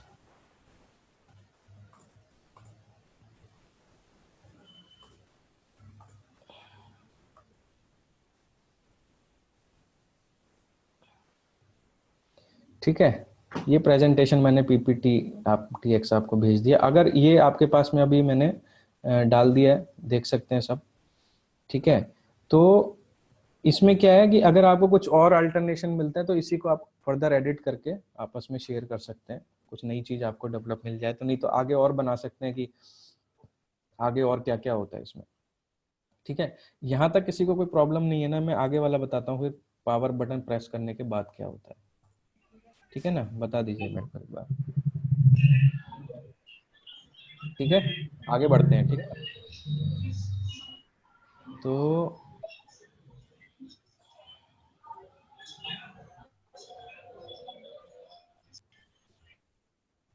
अभी हमारा है KB9012 की, अभी हमने प्रेस दबा दिया, बटन प्रेस किया हमने, अब क्या? ठीक है, अभी यहाँ पे एक चीज देखिए, बटन हमने प्रेस किया, यहाँ पे ऑन ऑफ बटन प्रेस किया तो ये हमारा ऑन ऑफ सिग्नल है। अभी ये हमारा देखिए ऑलवेज वाली सप्लाई से आपका हाई है, तो ये हमारा 40 नंबर पिन पे जा रहा है। नेक्स्ट पेज है। ठीक है, तो आपका पावर बटन ये यहाँ पर आता है। ठीक है, अभी पावर बटन आपका प्रेस हुआ। ठीक है, अभी उससे क्या होगा, जब आपका पावर बटन प्रेस होगा तो आपका पावर बटन आउट निकलेगा। कहाँ से? ये वाला पावर बटन आउट, इसको बड़ा कर लेता हूँ। ये पावर बटन आउट आपका निकलेगा। ये क्या करेगा, ये आपके HM को, PCH को ये इंफॉर्मेशन देगा कि अभी क्या करना है, कि आपका अभी सिस्टम को रिज्यूम से हटा के इसको आगे प्ले करो। यानी कि अभी आपको इस अभी जो स्टैंड बाय मोड जो है S5 वाला, इससे बाहर निकलना है। तो इससे बाहर निकलने के लिए क्या करना पड़ेगा, जो S5 का सिग्नल है, ये वाला SLP S5 का ये जो सिग्नल है, ये क्या होगा, ये डीएक्टिवेट होगा। अभी S5 स्टेट में है तो वो S5 अनेबल है। ठीक है ना, तो यहाँ पे वोल्टेज नहीं है तो आपका S5 स्टेट अनेबल है। तो जैसे ही आपका S5 स्टेट डिसेबल होता है पावर बटन दबाने के बाद में, तो ये आपका इस पे 3.3 वोल्ट हाई हो जाता है। ठीक है, जब आपका SLP S5 डिसेबल होता है, अभी देखिए यहाँ तक कंडीशन में हम प्रॉपर श्योर हैं कि ये सिग्नल निकलना चाहिए। इसके अलावा भी बहुत सी दिक्कतें होती हैं, लो एम्पीरेशन हो गया या वोल्टेज डाउन हो रही है, वो चीजें एक अपने एंड पे आपको अपने एक्सपीरियंस से फेस करनी पड़ेगी या निकालना पड़ेगा वो चीज। ठीक है ना, तो जैसे ही आपका प्रेस पावर बटन आउट जाता है तो हम सिंपली काउंट क्या करते हैं, हमारा S5 रिलीज होता है। S5 रिलीज मतलब ये डिसेबल हो जाता है। ठीक है ना, तो जब ये डिसेबल होता है तो हमारा सिस्टम क्या है, GPIO SLP5 जो हमारा वर्क करता है। जब जैसे ही हमारा SLP5 हाई होता है तो हमारा क्या, सिस ऑन करके सिग्नल सबसे पहले निकलता है। ठीक है ना, SSP नहीं निकलेगा, सिस ऑन निकलेगा। अगर ये सिग्नल आ रहा है और ये सिग्नल आउट नहीं निकल रहा है, सिंपल फंडा है, या तो आपका बायोस करप्ट है, बायोस नहीं तो EC प्रोग्रामिंग जो इंटरनली है वो करप्ट है। ठीक है ना, नहीं तो आपकी आयो खराब है। सिंपल सिंपल फंडा है। यहाँ तो फिर ये लाइन ही कहीं आगे शॉर्ट हो रही हो तो कह नहीं सकते। ठीक है ना, वो एक पर्टिकुलर अलग चीज है। ठीक है, तो आपका सिस ऑन रिलीज होगा। अभी ये सिस ऑन क्या करेगा, ये सिस ऑन आपका सस्पेंडेड स्टेट को अनेबल करेगा। यानी कि जब हमारा सिस्टम S5 में क्या था, हमारा सस्पेंडेड स्टैंड बाय उसमें था। जब आपका स्टैंड बाय डिसेबल हो गया तो सिस्टम किस में पहुंच गया, सस्पेंडेड स्टेट में पहुंच गया। ठीक है ना, तो सस्पेंडेड स्टेट की सारी सप्लाईज अभी एक्टिव होगी। सस्पेंडेड स्टेट में कौन कौन सी सप्लाईज एक्टिवेट होती हैं, रैम की सप्लाई सबसे पहले एक्टिवेट होती है।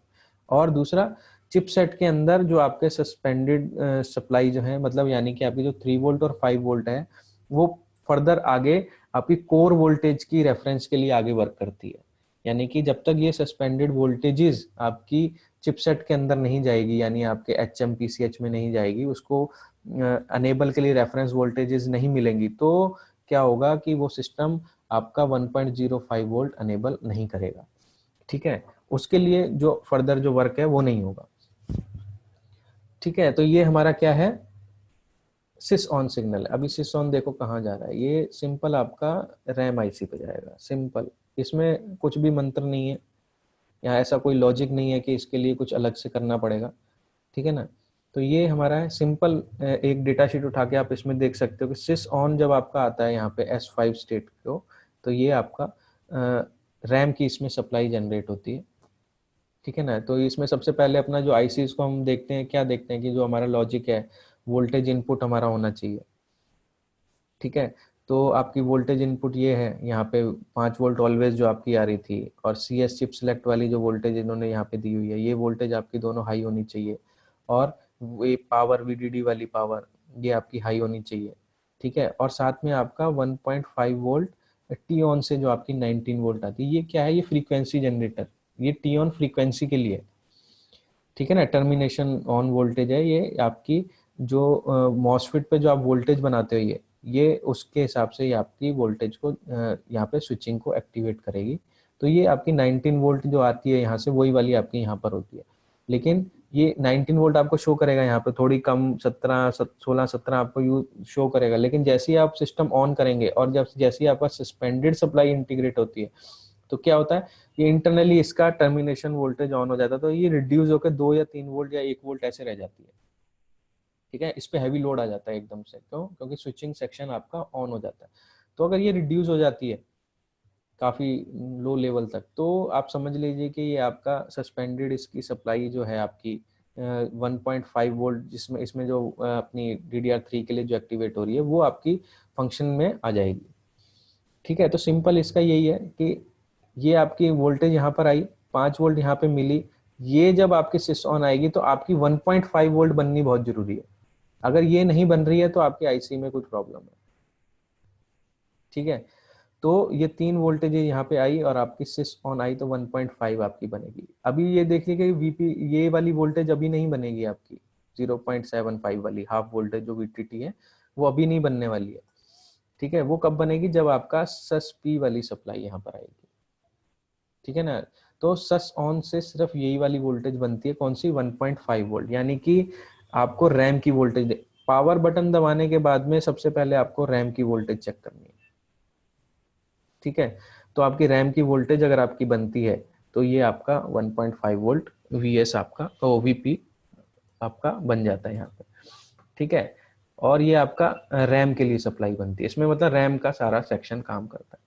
उसके बाद में जैसे ही आपका S5 जो है, वो 30 माइक्रोसेकंड का मैंने डिले टाइम बताया दोनों के बीच में, तो S4 30 पे जाता है, तो S5 और S3 के बीच में 60 माइक्रोसेकंड्स का टाइम डिले आ गया लगभग, क्योंकि S4 अलग से है, ठीक है। तो जब आपका S3 आता है, तब आपका सस पी रिलीज होता है, ये वाला वोल्टेज आप, ये सिग्नल आपका रिलीज होता है, कहाँ से, आयो से, ठीक है। जब ये आपका वोल्टेज रिलीज होता है, तो ये आपकी S3 वाली पिन पे आता है। तो जब ये S3 पे आता है, तो उससे पहले 1.5 वोल्ट आपकी LDO इन होनी चाहिए, ठीक है ना। LDO इन 1.5 वोल्ट ये यहाँ पे इन होती है, ठीक है। और रेफरेंस वोल्टेज आपकी यहाँ पे जनरेट होती है, कितनी, 1.5 के लिए जो रेफरेंस वोल्टेज क्या है, जो आपको यहाँ पे बनानी है, उसका रेफरेंस वोल्टेज है, ठीक है। इसकी सेटिंग से आपको पता चलता है ये। तो उसके बाद में ये वाली वोल्टेज आपकी यहाँ पर आ रही है, Q वाली, ये वोल्टेज मेन वोल्टेज, जिसके लिए LDO इन हो गई आपकी, ये वोल्टेज हो गई। और उसके बाद में जैसे ही आपका ये SISP वाला सस्पेंडेड पावर का डिसेबल होता है यहाँ पे, तो आपकी VTT वोल्टेज यहाँ पे से आउट निकलती है, नॉर्मली है ये, ठीक है ना। VCC सेंस है, ये इंटरनली रिड्यूस होकर वोल्टेज निकल रही है, बाहर इसमें कोई आपका वो कंट्रोलर या वैसा कुछ नहीं बना हुआ, ये नॉर्मली पुल डाउन या DC DC step down converter हो गया, सिंपल, ठीक है। तो ये आपकी VTT वोल्टेज आपकी यहाँ से रिलीज हो गई। तो ये आपका किस में जाएगा, VTT में, जो आपकी डाटा के लिए जो आपकी टर्मिनेशन वोल्टेज होती है, ये हाफ बनती है। हाफ क्यों बनती है, क्योंकि ये डबल डाटा रेट है, ठीक है ना। DDR में वैसे तो जनरली पहले वाले में भी ऐसे ही बनता है, ठीक है। तो डबल डाटा रेट में इसका एक बहुत मोस्ट बेनिफिट हमें क्या मिलता है, कि आप सिंगल पॉइंट पे डबल डाटास को स्टेप डाउन और स्टेप अप करके रख सकते हो, ठीक है ना। तो जब आप 1.5 वोल्ट के ऊपर हाफ वोल्टेज पे डाटा बनता है, यानी कि 1 हाई और लो 7.5 के हिसाब से बनता है, और दूसरा हाई जब जाता है तो वो और 7.5 के हिसाब से आप यूज कर सकते हो। जनरली ये डबल डाटा रेट में इस तरीके से यूज किया जाता है इसको मॉड्यूलेशन के लिए। तो वो आपके लो और हाई पैटर्न को अच्छे तरीके से उसके अंदर आना फिट बैठ पाए, इस वजह से उस रेट उस पे लो वोल्टेज पे उसकी हाफ वोल्टेज को कॉन्फ़िगर किया जाता है। ठीक है, तो ये है हमारा एक ये, और दूसरा है हमारा ये सस्पी से ही बन रहा है नॉर्मली। ठीक है, अभी जितने भी हमारी सस्पेंडेड सस्पी सिग्नल से बनने वाली सप्लाई हैं वो सारी अभी जनरेट होंगी। ठीक है, और उसमें कैसे कैसे, यहाँ पे जो हमारी मॉसफेट्स के हाई साइड में और लो साइड में तो नॉर्मली ग्राउंड है, तो हाई साइड में जो भी 19 वोल्ट होती है, ठीक है, ये यहाँ पे हमारी 1.5 वोल्ट जीपीयू के लिए बन रही है, जीपीयू रैम के लिए, ये वीजीए के लिए बन रही है। ठीक है, ये जो ये उसकी ग्राफिक्स की रैम की सप्लाई हम बोल सकते हैं इसको, कि ये वो शायद वही बन रही है यहाँ पे। ठीक है ना, तो ये भी आपकी किससे बन रही है, ये भी आपकी सस्पेंडेड पी से ही बन रही है। ये अनेबल पॉइंट है। नॉर्मली क्या है आपका इनपुट वोल्टेज और सिग्नल्स फीडबैक और आपका अनेबल सिग्नल। तो नॉर्मली इसमें कोई ज़्यादा लॉजिक नहीं है, ये सिंपल एक working step down DC DC converter है। तो ये हमारा सस्पी है। ठीक है, अभी हमारा मेन क्या है कि हमें आपका देखना है कि 3 वोल्ट और 5 वोल्ट जो हमारी सस्पेंडेड सप्लाई हैं वो हमारी यहाँ से जनरेट होती हैं। ये एक 1.8 वोल्ट भी हमारी जनरेट है। ठीक है, ये किससे बन रही है, ये भी सस्पेंडेड से ही है। मतलब कि अभी सस्पी जो सिग्नल है, ये सिग्नल सारी सस्पेंडेड सप्लाईज को जनरेट कर देगा। कौन कौन सी होती है जनरली, जनरली होती हैं आपकी एक तो 1.5 वोल्ट वीएस जो कि आपकी प्रोसेसर के अंदर जाती है।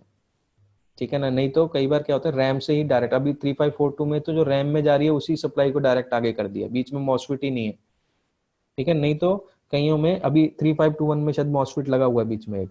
ठीक है, उसके थ्रू आपकी 1.5 वोल्ट वीएस फिर किस में जाती है, उसके अंदर प्रोसेसर के अंदर जाती है, रैम सेक्शन, प्रोसेसर के रैम सेक्शन को एक्टिवेट करने के लिए, ताकि प्रोसेसर का जो रैम सेक्शन है वो रैम सेक्शन से जो मेन रैम जो है उसके साथ में कम्युनिकेशन कर सके, क्योंकि प्रोसेसर की स्पीड तो बहुत हाई है।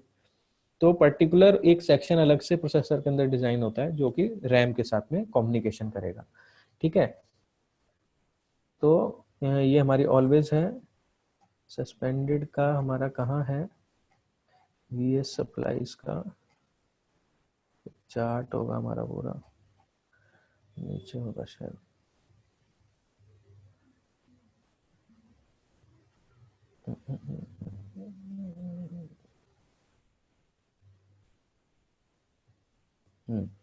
इसमें देख लो, ये ज्यादा सिस्टम्स के अंदर दिया होता है। पावर फ्लो के लिए मैं आपको बता दूं, अगर आप जानना चाहते हो कि पावर ऑन सीक्वेंस किसका कैसा होता है, ठीक है, तो आपको क्या करना पड़ेगा, किसी सेम चिपसेट, जो चिपसेट इसमें यूज हो रहा है, ठीक है, उसी सेम चिपसेट में किसी और सिमेटिक्स के अंदर में सेम पावर प्लान दिया होगा, सेम पावर ऑन सीक्वेंस दिया होगा, तो उसके साथ में आपको उस चिपसेट का मैच करना पड़ेगा।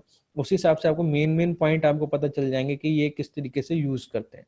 तो जैसे अभी आपने कोई लेटेस्ट सिमेटिक उठाया, ठीक है, तो आपको ये सबसे पहले पता करना है कि उस चिपसेट के साथ में पर्टिकुलर एसर, जैसे मान लो मैं एसर का कोई E1 वाला, अभी आज की डेट में E1 सीरीज के बहुत लैपटॉप आ रहे हैं, तो उसका स्ट्रक्चर मुझे जानना है। तो मुझे पता होना चाहिए, तो मुझे सबसे पहले ये पता करना पड़ेगा कि एसर के अंदर उस चिपसेट के साथ में पहला मॉडल कौन सा इंट्रोड्यूस हुआ था और उसका सिमेटिक कहाँ पे मिल सकता है, या उससे आगे पीछे एक दो मॉडल का।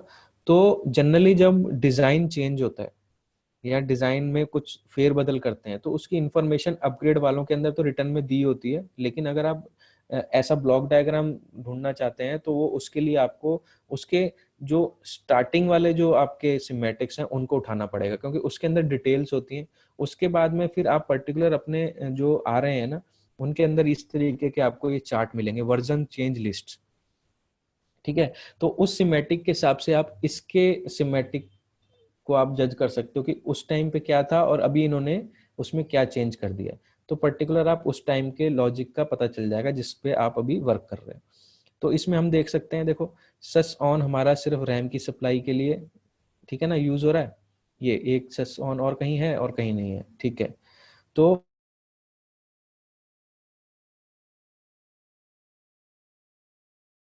सप्लाई के लिए रैम की के लिए, ठीक है, और ये सीआईपी के लिए, नहीं सीआईपी के लिए यूज नहीं हो रहा है, और यहाँ पे 1.8 वोल्ट के लिए यूज हो रहा है। ठीक है ना, ये पर्टिकुलर आईसी के लिए दिखाया हुआ। और दूसरा क्या होता है कि जो MOSFET always say 3 volt VS जो हमारी ड्राइव होगी उसके लिए भी यूज किया होगा। तो ये देखना पड़ेगा कहाँ पर है मॉसफेट्स।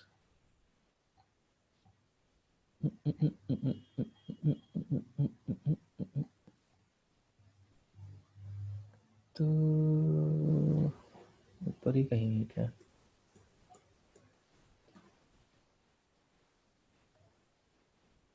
अभी आगे का लॉजिक सिंपल है कि आपके पर्टिकुलर सिग्नल्स निकलेंगे और वो उस तरीके से उसको ड्राइव करता जाएगा बस।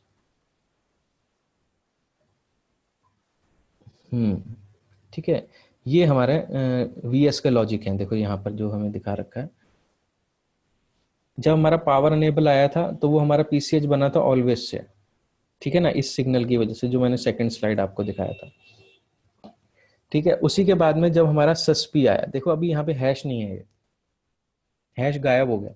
ठीक है, जो हैश वाले सिग्नल वो डायरेक्ट आईसी पे स्ट्राइक हो रहे हैं, और जो मॉसफेट पे हैं ड्राइव करने वाले वो हैश नहीं है। यानी कि जो आपने हैश सिग्नल को विदाउट हैश में पहले कन्वर्ट किया, सॉरी।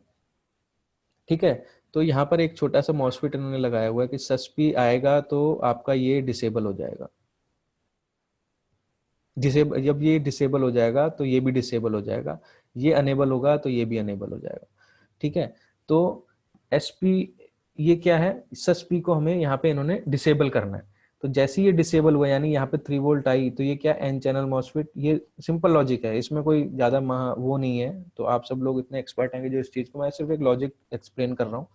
ठीक है, एसपी हैश आपका आया 3 वोल्ट का, तो यहाँ पे क्या ये डिसेबल हो गया लॉजिकली, ये क्या है, ये डिसेबल हो चुका है। ठीक है, तो जैसे ही आया तो वोल्ट क्या हो गया, यहाँ पे ग्राउंड हो जाएगा।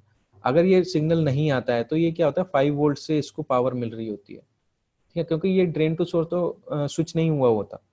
ठीक है, तो ये हाई रहता है। जैसे ही ये वोल्टेज डिसेबल होती है, यानी कि ये सिग्नल डिसेबल होता है लॉजिकली, तो यहाँ पे 3 वोल्ट अवेलेबल होती है। तो जैसे ही आपकी 3 वोल्ट यहाँ पे अवेलेबल होती है तो ड्रेन टू सोर्स आपका क्या कनेक्ट हो जाता है, तो ग्राउंड पे ये वोल्टेज शिफ्ट हो जाती है, तो यहाँ पे वोल्टेज हो जाती है 0। तो जब ये वोल्टेज 0 होती है, ये सस्पी वाली, तो यहाँ पर लॉजिक क्या होता है कि ये डिसेबल हो जाता है फिर।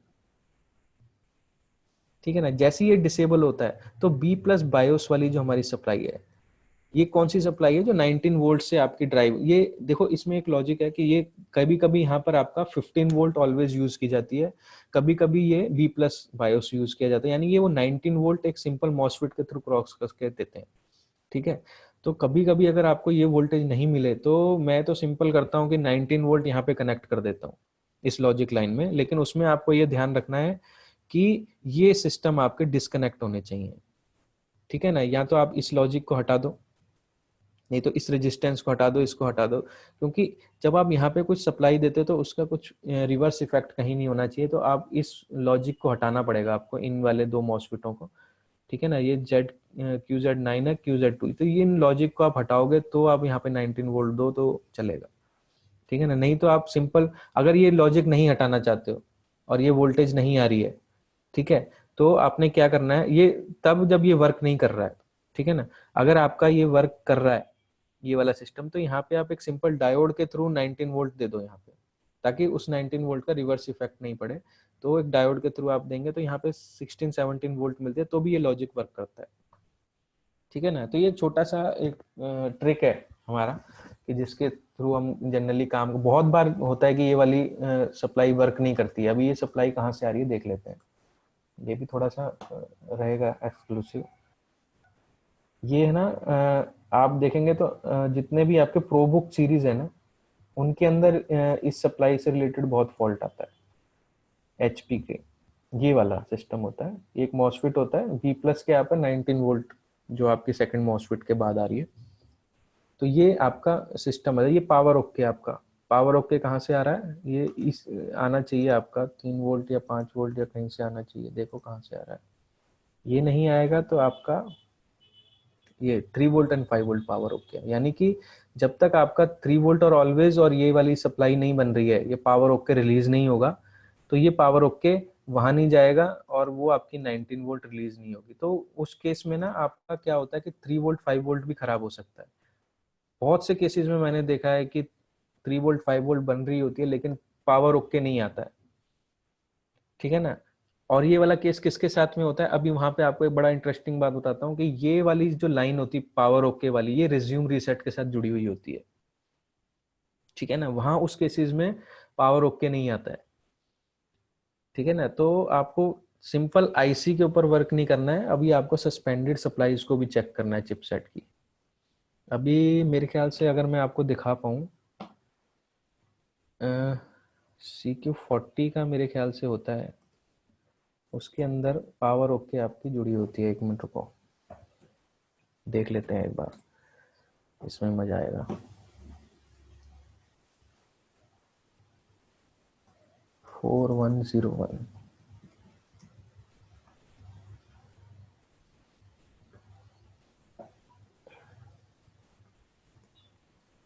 नेट से ही निकाल लेता हूँ, जल्दी निकलेगा।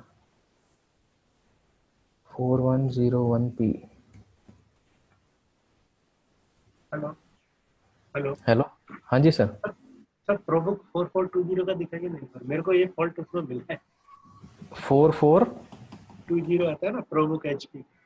4420 ना, क्या है पूरा नंबर बताओ सर मेरे को, उसका वो बताओ, लॉजिक वाला मदरबोर्ड का नंबर।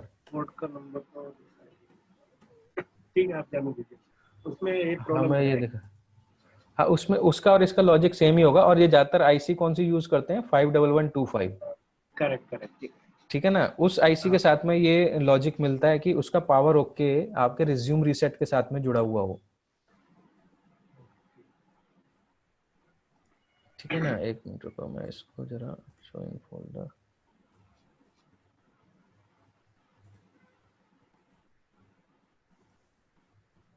ठीक है दिखा ये। अभी हम 51125 पे जाते हैं। अभी ये देखो, ये लॉजिक है, देखो पावर गुड निकला 23 नंबर से। ये पावर गुड किससे जुड़ा हुआ है, ईसी रीसेट से जुड़ा हुआ है। ठीक है ना, अभी एक चीज मैं आपको बता दूं, यहाँ पर ना डीप स्लीप मोड नहीं होता है।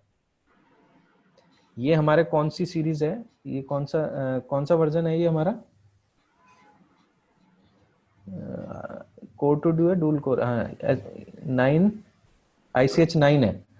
ठीक है ना, तो इसमें ना डीप स्लीप मोड नहीं होता है। तो डीप स्लीप मोड आपका कब से यूज हुआ है, जो डी पावर ओके जो आता है वो हमारा सेकंड जनरेशन से है, वो फर्स्ट जनरेशन में भी नहीं है। ठीक है ना, तो वो उस चीज का भी आपको ध्यान रखना है कि आप जनरेशन कौन सा चेक कर रहे हो, तो उस हिसाब से वो लॉजिक भी चेंज हो जाता है। अभी ये देखो इसी रीसेट, अभी ये इसके साथ में जुड़ा हुआ है यहाँ पे, रिज्यूम रीसेट ये जो आपका आ रहा है, और ये इसी के साथ में जा रहा है, ये इसी पे जाके स्ट्राइक कर रहा है। यानी कि सबसे पहले तो आपका पावर गुड 3 वोल्ट ऑलवेज बननी चाहिए, उसके बाद पावर गुड बनेगा। ठीक है, उसके बाद इसके सस्पेंडेड के लॉजिक चेक होंगे, उसके बाद में ये हाई होगा। ठीक है ना, तो आपको पहले वो सस्पेंडेड वाला भी चेक करना। अभी यहाँ पर क्या है कि यहाँ पे नॉर्थ ब्रिज और साउथ ब्रिज है, तो अभी आपको सस्पेंडेड कहाँ चला गया आपका, साउथ ब्रिज में। ठीक है ना, तो अभी वो सस्पेंडेड सप्लाई आपको साउथ ब्रिज में चेक करनी है। ठीक है, तो ये लॉजिक है, देखो यहाँ पे लॉजिक है। अभी लॉजिक अभी जो मैंने बताया वो लॉजिक बिल्कुल चेंज हो चुका है। ठीक है, फर्स्ट जनरेशन में वो डीप स्लीप मोड वाला भी नहीं मिलेगा आपको, उसमें सस्पेंडेड वाला मिलेगा, उसमें आपको, उसमें सस्पेंडेड स्टेट यूज किया हुआ है उन्होंने। ठीक है ना, फर्स्ट जनरेशन में, तो वो उसमें आपको डीप स्लीप मोड से कनेक्टिविटी नहीं मिलेगी इसकी। कहाँ चला गया वो, कौन सा पेज था,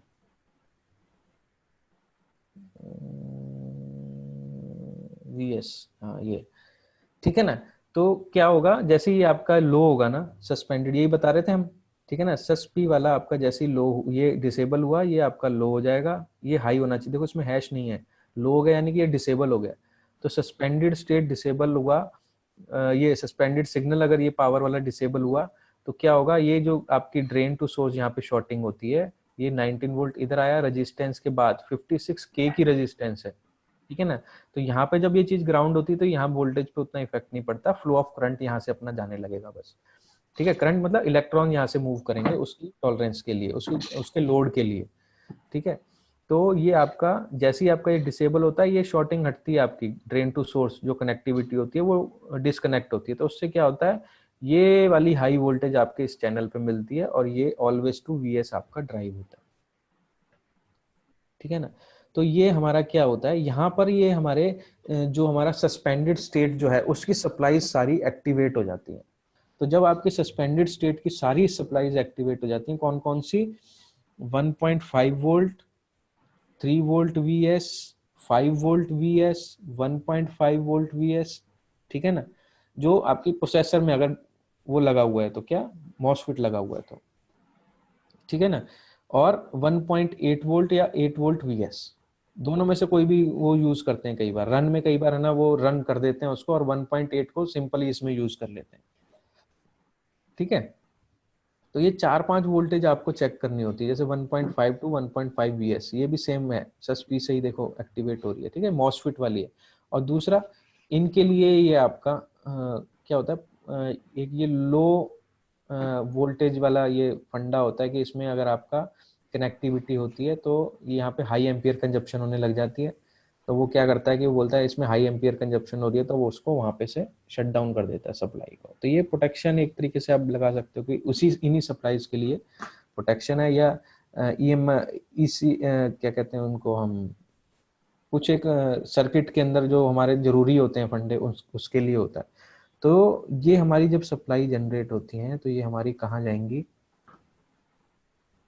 पीसी के अंदर, वो पीसीएच के अंदर कहाँ कहाँ जाती है, देखो एलसीडी के अंदर जाएगी, एक तो 3 वोल्ट 1.8 वोल्ट एलवीडीएस वाले सेक्शन के लिए जाएगी पावर, ठीक है ना। तो अभी यहाँ पे से हम पीसीएच में देख, अभी यहाँ से आने के बाद में अभी पीसीएच जब तक फुल्ली उसका सस्पेंडेड स्टेट आपका एक्टिवेट नहीं होगा ना, तब तक आपकी 1.5 वोल्ट जनरेट नहीं होगी, 1.05 वोल्ट। अभी देखो इसमें 1.05 वोल्ट कैसे जनरेट हो रही है, हमें पीसीएच देखना है, हाँ ठीक है। जैसे ये 1.05 वोल्ट कोर वोल्टेज हमारी जो जनरेट होगी वो कैसे होगी, उससे पहले आपकी वीएस वाली सप्लाई ये सारी एक्टिवेट होनी चाहिए। देखो क्लॉक के लिए यहाँ पर आ रही है आपकी ये वीएस वाली, ये सप्लाई यहाँ पर एक्टिव, इसमें ज्यादा ज्यादा नहीं है, कुछ एक सप्लाई है जो वीएस से कनेक्टेड है, एक ये वाली वीएस आपकी यहाँ से कनेक्टेड होनी चाहिए पीसीआई वाली, ठीक है ना, ये पीसीआई के लिए, पीसीआई सेक्शन के लिए ये वाली आपकी एक्टिवेट होनी चाहिए, ठीक है। साटा में आपकी 1.5 ही आती है, शायद 1.5 है, ठीक है ना। और एलवीडीएस और उनके लिए आपकी मेनली ये दोनों चीजें यूज होती हैं, ये वीएस ये आपकी मॉस सीमॉस के लिए है, एक आपका एक और होगा एसपीआई के लिए, तो वीएस नहीं होगी क्योंकि इसमें आपका पीसीएच से यूज हो रही है। तो अगर आपकी रोम की एसपीआई जो है आपकी, जो आपकी एचएम की जो बायोस होती है उसकी सप्लाई किससे कनेक्टेड है, उसी के साथ में आपका ये इंटरनल सेक्शन की एसपीआई वाली सप्लाई उसी से कनेक्टेड होनी चाहिए। यानी कि अगर वीएस से आपकी पीसीएच की रोम को सप्लाई मिल रही है तो यहाँ पर आपकी ये रेजिस्टेंस लगी होनी चाहिए, यानी कि ये सप्लाई से आपको पावर मिलनी चाहिए एसपीआई को, ठीक है ना। उससे पहले नहीं, उससे पहले मिलनी नहीं चाहिए क्योंकि जनरली नहीं तो वो हैवी ड्रेनिंग होने लग जाता है उसमें, ठीक है। और दूसरा एलवीडीएस सेक्शन पे देखो, सीआरटी सेक्शन पे ये आपकी वीएस वाली सप्लाई आती है यहाँ पे, ठीक है, 1.8 वोल्ट वीएस सेक्शन, ये आपका वीएस सस्पेंडेड स्टेट में आपकी ये सेक्शन में एक्टिवेट होना चाहिए।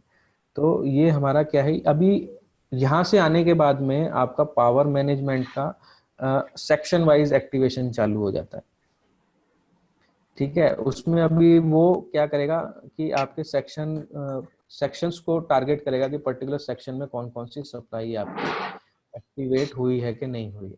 और जब तक आपकी 1.05 वोल्ट नहीं बनेगी तब तक आपकी पीसीएच पावर ओके नहीं जनरेट होगी या ए पावर ओके नहीं आएगी, ठीक है ना। अभी एक एएसडब्ल्यू सेक्शन होता है, ये एक्टिव स्टेट देखो, ठीक है ना, एक्टिव स्टेट की सप्लाई होती है।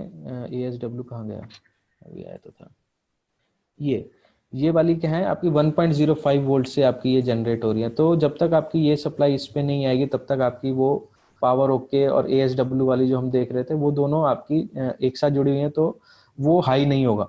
जैसे हमारा रिज्यूम रीसेट का था, देखो ए पावर ओके और P power okay, power okay किसका इंडिकेटर है कि जब आपकी वी कोर मतलब चिपसेट की जो मेन सप्लाई है, चिपसेट की जो वी कोर सप्लाई है वो एक्टिवेट नहीं होगी तब तक वो पावर ओके नहीं आएगा। जब तक आपकी एक्टिव स्लीप की सप्लाई ओके नहीं होगी तब तक ये पावर ओके नहीं आएगा। यानी कि सबसे पहले तो एक्टिव की सप्लाई एक्टिव होगी, और फिर पावर की सप्लाई एक्टिव होगी। तो इन दोनों के आउटपुट तब निकलेंगे हमारे पास से, तो ये पीसीएच पावर होके तब वो उसको इंडिकेट करेगा, जब तक कि इन दोनों की सप्लाई आपकी एक्टिवेट नहीं है। ये दो अलग अलग सेक्शन। एक्टिव स्टेट में यानी जब हमारा स्टेट डीप स्लीप मोड से बाहर आ जाता है, ठीक है। और यहाँ के लिए इसमें इन्होंने SLPA सिग्नल यूज नहीं किया है। जनरली अगर ये सिग्नल यूज होता है तो ये इंडिकेटर होता है कि आप, क्योंकि ये दोनों एक साथ कनेक्टेड है, वहां पे भी सप्लाई आपकी कोर से ही दी हुई है। तो जब ये कोर से सप्लाई इसकी कनेक्टेड है तो ये आपका ए सिग्नल आपका यूज नहीं किया हुआ है एक्टिव वाला, एक्टिव स्लीप मोड का, नहीं तो ये आपका डिसेबल काउंट होता है। ये मतलब आपका डिसेबल है, यानी कि वही आपका एक्टिव स्लीप मोड जो है वो वर्किंग प्रोसेस में आ चुका है, ठीक है। तो ये आपका ये लो हो जाता है अनेबल के टाइम पे, तो ये आपके लो से आपको पता चल जाता है कि ये आपका वर्किंग प्रोसेस में आ गया है, ठीक है। और दूसरा एक होता है आपका ये बैटरी लो का सिग्नल होता है, ठीक है। जब आपका VS सप्लाई के बाद में जब आपका एक्टिव ये पावर ओके तब तक नहीं जाएगा जब तक आपका बैटरी ओके ना हो, या फिर ये कई बार क्या होता है कि इस सिग्नल को ये ड्राइव करते हैं कि जब तक आपका ये पावर बटन के साथ में इस लॉजिक को जोड़ा हुआ होता है कि अगर बैटरी लो है, ठीक है ना, अगर बैटरी लो है तो सिस्टम ऑन नहीं होगा। तो इसको बाय डिफॉल्ट ये क्या करके रखते हैं कि ये हाई करके ही रखते हैं। तो बैटरी लो को इन्होंने कहाँ से कनेक्ट किया हुआ है, GPIO 72, ये वाला ये, ठीक है। तो इनको इन्होंने PCH वोल्टेज से बाय डिफॉल्ट हाई करके इसे डिसेबल ही कर दिया, ठीक है ना। तो ये क्या है, हमारा बैटरी लो हैश है, तो यानी कि अगर हैश होगा तो वो डिसेबल काउंट होगा, ठीक है ना।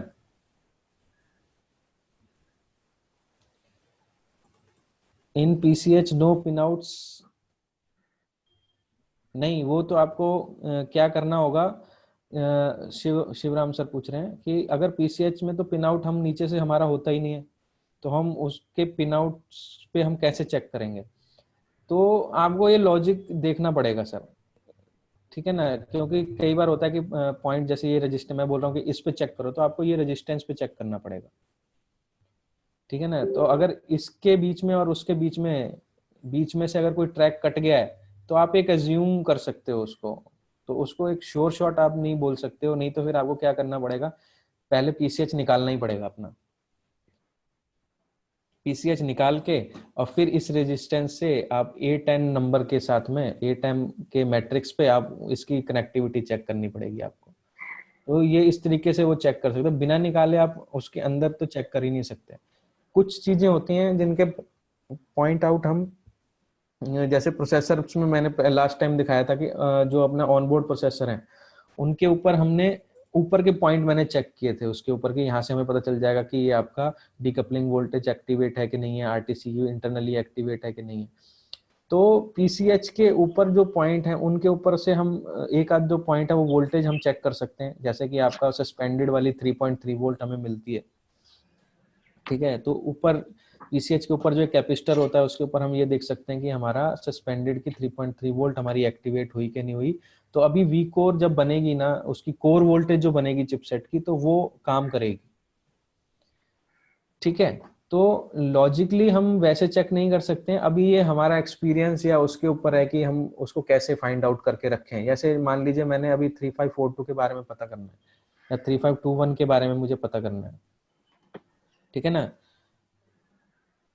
PCH का कोई ऊपर का कुछ नहीं है, सिर्फ एक ही है कि उस पर 3 वोल्ट रहती है। शिवराम सर पूछ रहे हैं PCH upper pin out with voltage, तो PCH के ऊपर तो कुछ ज्यादा पॉइंटिंग है ही नहीं है, उसके ऊपर इतने पॉइंट ही नहीं है। एक दो कैपेसिटर लगे होते हैं जिसके ऊपर से हम बात देखते हैं, तो उसके ऊपर 3 वोल्ट आप चेक कर सकते हो बस। वो भी आपकी कौन सी होती है, सस्पेंडेड स्टेट की आपकी सप्लाई के लिए होती है, वो आप चेक कर सकते हो कि आपका सस्पेंडेड स्टेट उस पर एक्टिवेट है कि नहीं है, ठीक है। वो उसके लिए एक कैपेसिटर देखा है मैंने। और उसमें आप दूसरा जो आपका 55 जनरेशन का जो है, 5th जनरेशन का जो आपका फर्स्ट जनरेशन वाला जो है, उसमें क्या होता है, फर्स्ट जनरेशन वाला जो उसमें 2 कैपेसिटर होते हैं, तो आप एक 1.8 वोल्ट भी आप चेक कर सकते हो उसमें इंटरनली आपका उसमें काम कर रहा है कि नहीं कर रहा है। तो वो ये लॉजिक है छोटे से जो आपको चेक करने पड़ेंगे, ठीक है। नहीं तो जैसे आपको कुछ पिन आउट्स का पता करना है या कैसे भी कुछ पता करना है कि कहाँ से कैसे ऊपर से नीचे से हम कहाँ से चेक कर सकते हैं, तो पर्टिकुलर सेक्शंस को डिसेबल करके उसके हिसाब से आपको वो पिन आउट को फाइंड करना पड़ेगा। ये वो R&D वाले पर्पज है, तो उसको आप कैसे करोगे वो आपकी कैपेबिलिटी के ऊपर है। ठीक है, बाकी टाइम टू टाइम अगर कुछ मिलता रहेगा तो मैं अपना यूट्यूब चैनल्स पे और उन पे डालता रहता हूँ, तो वहां से आपको इन्फॉर्मेशन मिलती रहेगी सारी की सारी। ठीक है, एक बार एक चीज और मैं देखना चाह रहा था यहाँ पे कि जो हमारा ये कौन सा, अच्छा है 5101, ये जो हमारा 1.05 वोल्ट जो है पीसीएच का, ये कैसे जनरेट हो रहा है। ठीक है, कोर वोल्टेज जो है हमारी पीसीएच वाली वो कैसे जनरेट हो रही है, नीचे है ये वाली। ठीक है, कॉपी, इसको देखना पड़ेगा कौन से पेज पे है।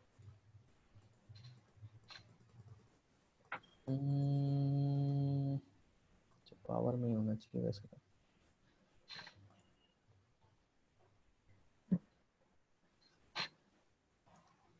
ठीक है, ये आपकी VCCP वाली वोल्टेज है जो कि आपकी चिपसेट के लिए ड्राइव हो रही है। ठीक है, ये भी सस्पी से ही ड्राइव हो रही है। ठीक है, जब आपका सस्पेंडेड वोल्टेज वाली ये सप्लाई आएगी तो ये भी आपका जनरेट हो जाएगा। तो आपके उन सेक्शंस को आपको जो पावर मिलेगी तो आपका पावर ओके जनरेट होगा। ठीक है ना, तो इसका पावर गुड कहाँ जा रहा है। अभी यहाँ पे लॉजिक क्या चलेगा, सिग्नल आया, वोल्टेज बनी, उसका पावर गुड कहाँ गया। ठीक है, अभी यहाँ से आप आगे सिंपल कॉन्सेप्ट पे काम कर सकते हो। ये देखो, इसका पावर आया इसके अनेबल पे। ठीक है, तो यानी कि जब आपकी चिपसेट की सप्लाई बनी, उसका पावर गुड आया इस आईसी के ऊपर, तो इसने क्या, सर्विस एजेंट की जो आपकी सप्लाई है उसको एक्टिवेट कर दिया। वो जब तक एक्टिवेट नहीं होगी तब तक आपका सर्विस एजेंट वाला सप्लाई एक्टिवेट नहीं होगा। ठीक है ना, वोल्टेज इनपुट है, फीडबैक है, आउटपुट के लिए ये फीडबैक है इसका, और सिंपल आपका अभी इसका एस से पावर गुड, अभी ये एस से अनेबल आया, अभी एस से पावर गुड कहाँ गया।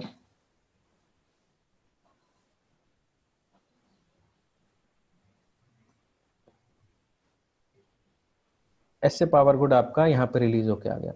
तो जब आपका एस से पावर गुड आया तो अभी आपका वी आर ऑन रिलीज होना चाहिए, नेक्स्ट। ठीक है ना, तो एस से पावर गुड से क्या पता चला सिस्टम को कि मेरा चिपसेट का सर्विस एजेंट का पावर बन गया, चिपसेट का पावर बन गया, तो अभी मेरे को वी आर ऑन रिलीज करना है। तो ये सब अभी इसमें क्या है, जो लॉजिक पार्ट था ना, वो आपका जो मेन पावर बटन ऑन है, और पावर बटन ऑन के बाद में जो आपका मेन लॉजिक पार्ट है, उसमें आपका आगे सिर्फ आपकी पावर सप्लाईज और क्या रह जाता है, उसके पावर गुड सिग्नल कैसे स्ट्राइक कर रहे हैं। ठीक है, और वी आर ऑन लास्ट में आपका निकल के जाएगा। और दूसरा, जो आपका जब आपकी सस्पेंडेड सप्लाई जो बनती है चिपसेट के अंदर, वही आपके इंटरनली क्लॉक सेक्शन को एक्टिवेट करती है। ठीक है ना, तो चिपसेट के अंदर का भी इंटरनल क्लॉक सेक्शन तभी एक्टिवेट होता है जब आपका 1.05 वोल्ट और ये सस्पेंडेड वाली सस्पी से जो सिग्नल से जो आपकी सप्लाई बनती है। ठीक है, ये सिंपल लॉजिक है अभी आगे इसमें। और पर्टिकुलर अभी क्या होगा, पर्टिकुलर एक पार्ट के ऊपर प्रॉब्लम आएगी तो उस पर्टिकुलर पार्ट के लिए आप एक प्रॉब्लम पे सिंपल आप सेक्शन देख सकते हो। तो ये हमारा क्या था, ये सस्पेंडेड स्टेट तक का ये ऑप्शन था सारा, जो कि हमारा पावर ऑन बटन से चालू होके हमारा सीक्वेंस अब जाता है। तो ये हमारा S3 स्टेट तक हमारा ये कंप्लीट है, यानी कि आपका चिपसेट की 1.05 वोल्ट तक आपका ये जनरेशन कैसे हुआ। अभी इसमें कुछ पूछना है किसी को तो वो पूछ सकता है मेरे से।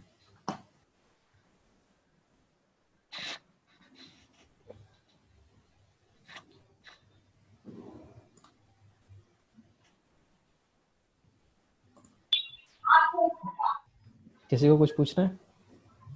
विष्णु जी। हाँ जी सर। कुछ पूछना चाहते हो सर? आपने दो सर, क्लास किसी की अटेंड नहीं करी अभी तक आपने कोई भी क्लास? जी सर, मेरे को पिछली बार तो थोड़ी तबीयत खराब हो गई थी। हाँ। कहाँ गए विष्णु जी को खोलता हूँ। अच्छा, जी तो अभी कुछ समझ में आया आपको? या मैंने वैसे पूरे का पूरा रिवाइव किया है इसमें, और वो मैंने आपको क्या दिए हैं, लॉजिक की जो स्लाइड्स है ना वो भी डाल दिए उस पे। आप हाँ। अभी किसी को भी इस प्रोसेस से रिलेटेड दिक्कत आती है, आप मुझसे कभी भी पूछ सकते हो, ऐसा नहीं है कि आज के बाद आप नहीं पूछोगे या मैं कभी आपको ध्यान नहीं दूंगा। कुछ भी लॉजिक होगा, कुछ भी दिक्कत होगी तो आप कभी भी पूछ सकते हो मेरे से। उससे क्या है, बिल्कुल सर, बिल्कुल। मेरी भी एजुकेशन बढ़ती है कि कुछ नया पता चलता है। जैसे अभी एसी सेट वाला पूछा था मेरे से, किसने पूछा, दीपक सर ने शायद पूछा था।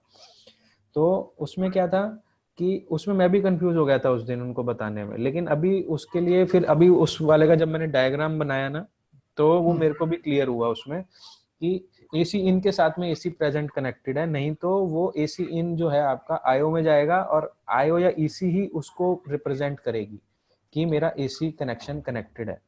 तो वो रिज्यूम रीसेट को ऑटोमेटिक ऑन कर देता है उस केस में। अगर ये इनपुट में, अगर इनपुट आउटपुट पे नहीं निकल रहा है तो दैट्स मीन या तो आपका एसी इन प्रेजेंट नहीं है सही ढंग से प्रॉपर, नहीं तो आपका आईओ खराब है, नहीं तो एचएम खराब है। जी। सिंपल लॉजिक है इसके, इसमें और कुछ भी नहीं है। पूछा था मैंने सर। हाँ हाँ, वो उस दिन मैं भी कंफ्यूज हो गया, मैं यार ये कुछ तो गड़बड़ लग रही है इसमें, कैसे नहीं आ रहा है। तो वो सर इंटरनली आपका वो लॉजिक में ही प्रॉब्लम होता है सर, आईओ में दिक्कत सर जो होता है नहीं तो आप। सोनी का और जो सर कल बोल रहा था ना सर, MBX 269 का जो फैन लगाते ही बंद होता है, हाँ हाँ हाँ, सर वो तो आज सॉल्व हो गया। आयो खराब था उसका, लेकिन अच्छा अच्छा अच्छा। पहले क्या है, आपने बोला कि 3 नंबर पिन में 1 वोल्ट तक आएगा, लेकिन एक अच्छा वाला बोर्ड पकड़ के देखा तो उसमें कुछ वोल्टेज ही नहीं है। अच्छा किसमें, तो कौन से वाले में? MBX 269 का जो कल पूछ रहा था सर आप, नहीं नहीं, वोल्टेज कौन सी पिन पे नहीं आएगा? 3 नंबर पिन में वोल्टेज कुछ नहीं है उसमें, अच्छा अच्छा वाला 3 बोर्ड में। नंबर, अच्छा जो हाँ, ओके बोर्ड था उसके 3 नंबर पिन पे कोई वोल्टेज नहीं है? नहीं है सर। जब पावर लगाएंगे तो वो 3 नंबर पे कुछ वोल्टेज नहीं आ रहा है, जब ऑन करूंगा तो वोल्टेज जनरेट हो रहा है और उसके साथ पल्स भी जा रहा है।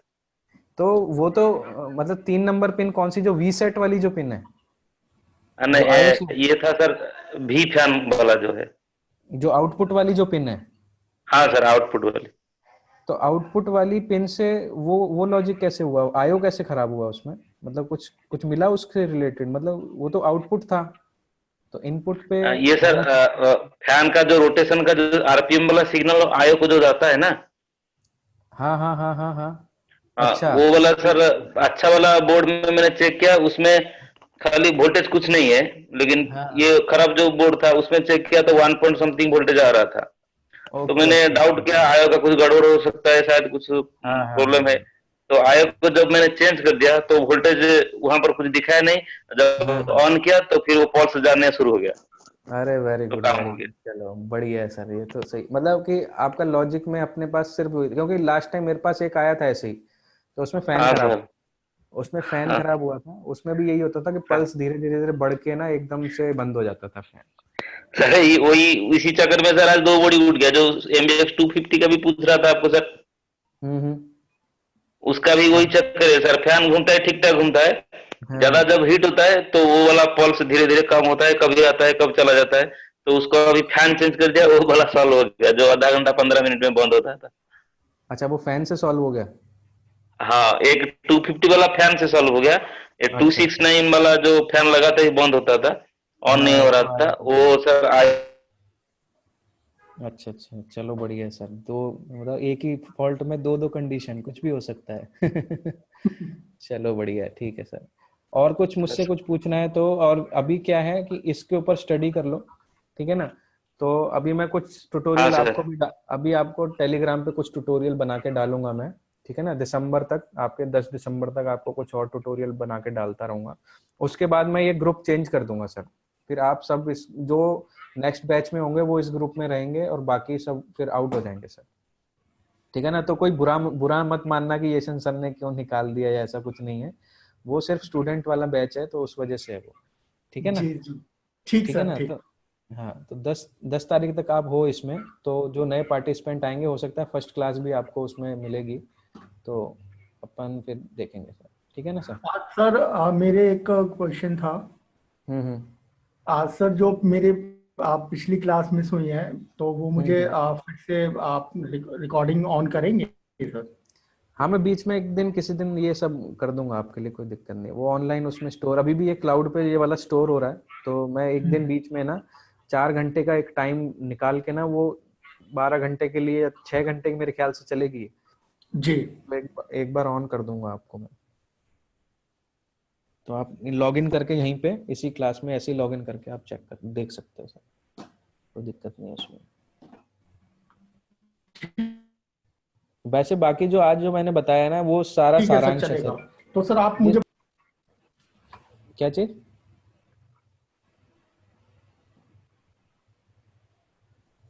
विष्णु जी कुछ कह रहे हो?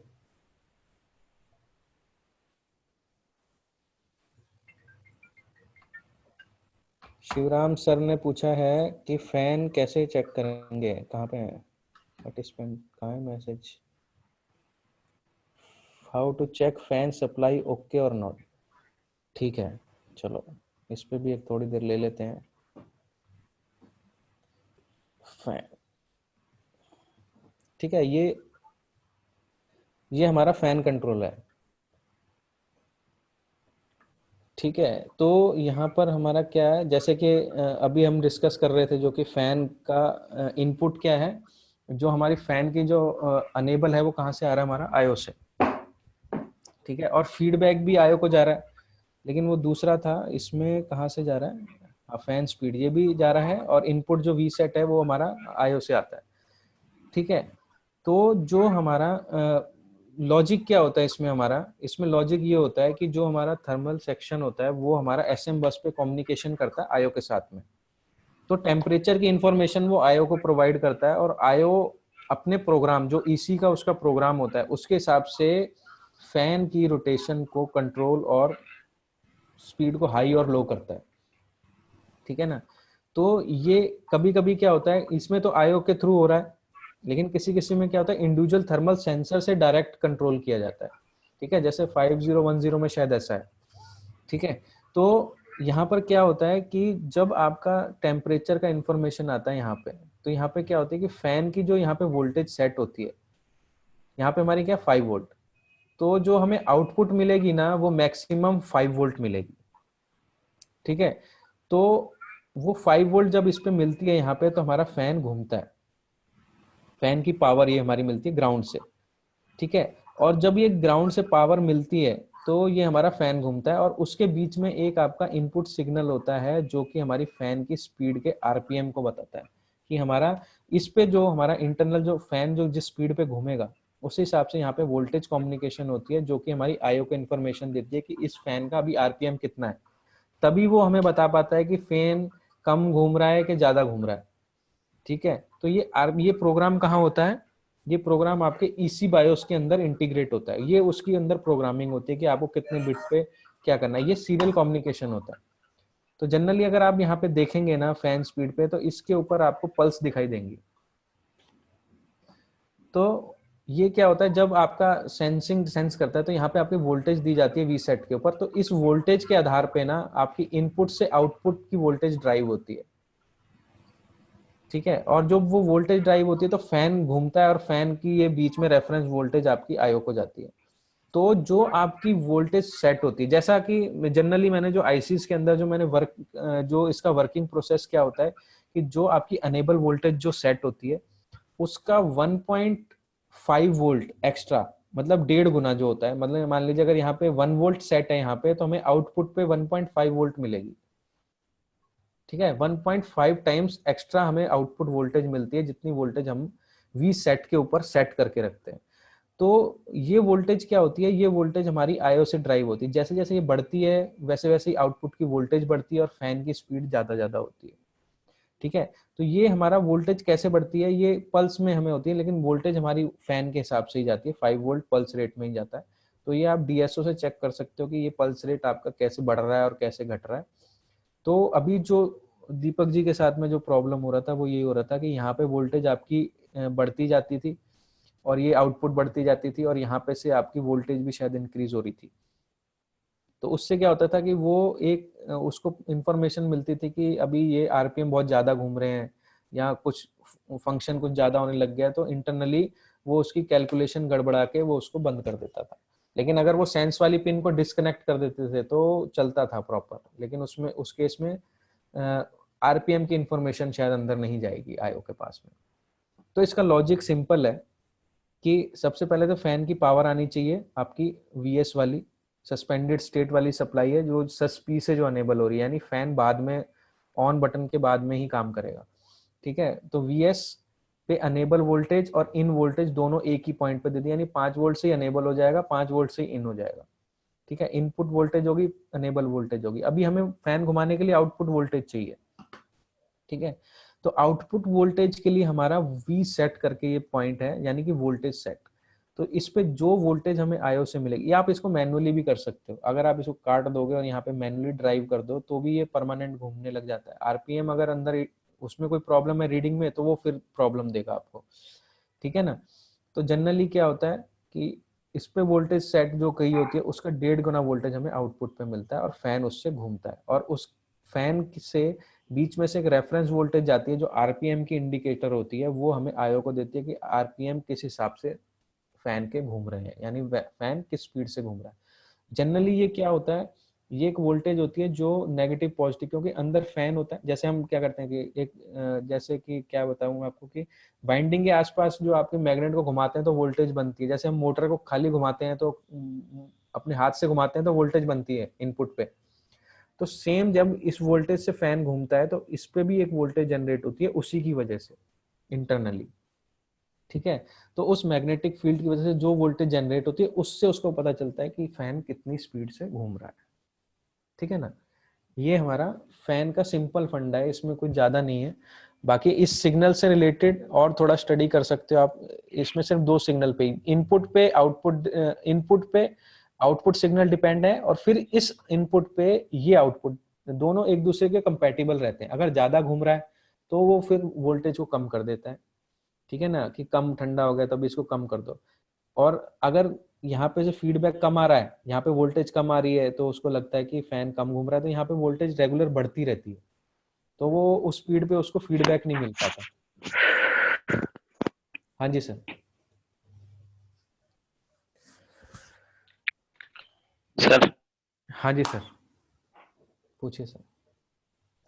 सर ये टेम्परेचर मॉनिटरिंग कौन आयो करता है सर, किसके थ्रू से? टेम्परेचर मॉनिटरिंग नहीं करता है ये, अभी देखते हैं। देखो ये कहाँ पे जा रहा है, ये सिग्नल जा कहाँ रहा है। अच्छा, वो आपका खत्म हो गया क्या? आ नहीं रहा है सर। हाँ, एक मिनट रुको, एक मिनट रुको।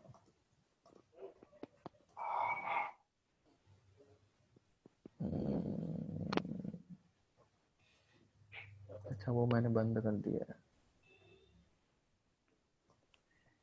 ठीक है सर। एक मिनट, एक मिनट। हेलो हाँ जी सर।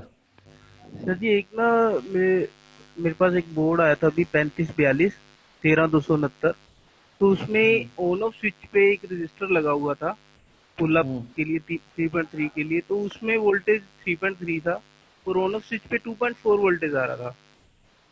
कैसे, दोबारा बताओ। एक सर 13269 बोर्ड था। 13269 वो क्या होता है? सीडर? हाँ जी, सीडर जानस वाला, सीडर और जानस वाला हाँ जी, हाँ जी, 3542। हाँ 3542 वाला।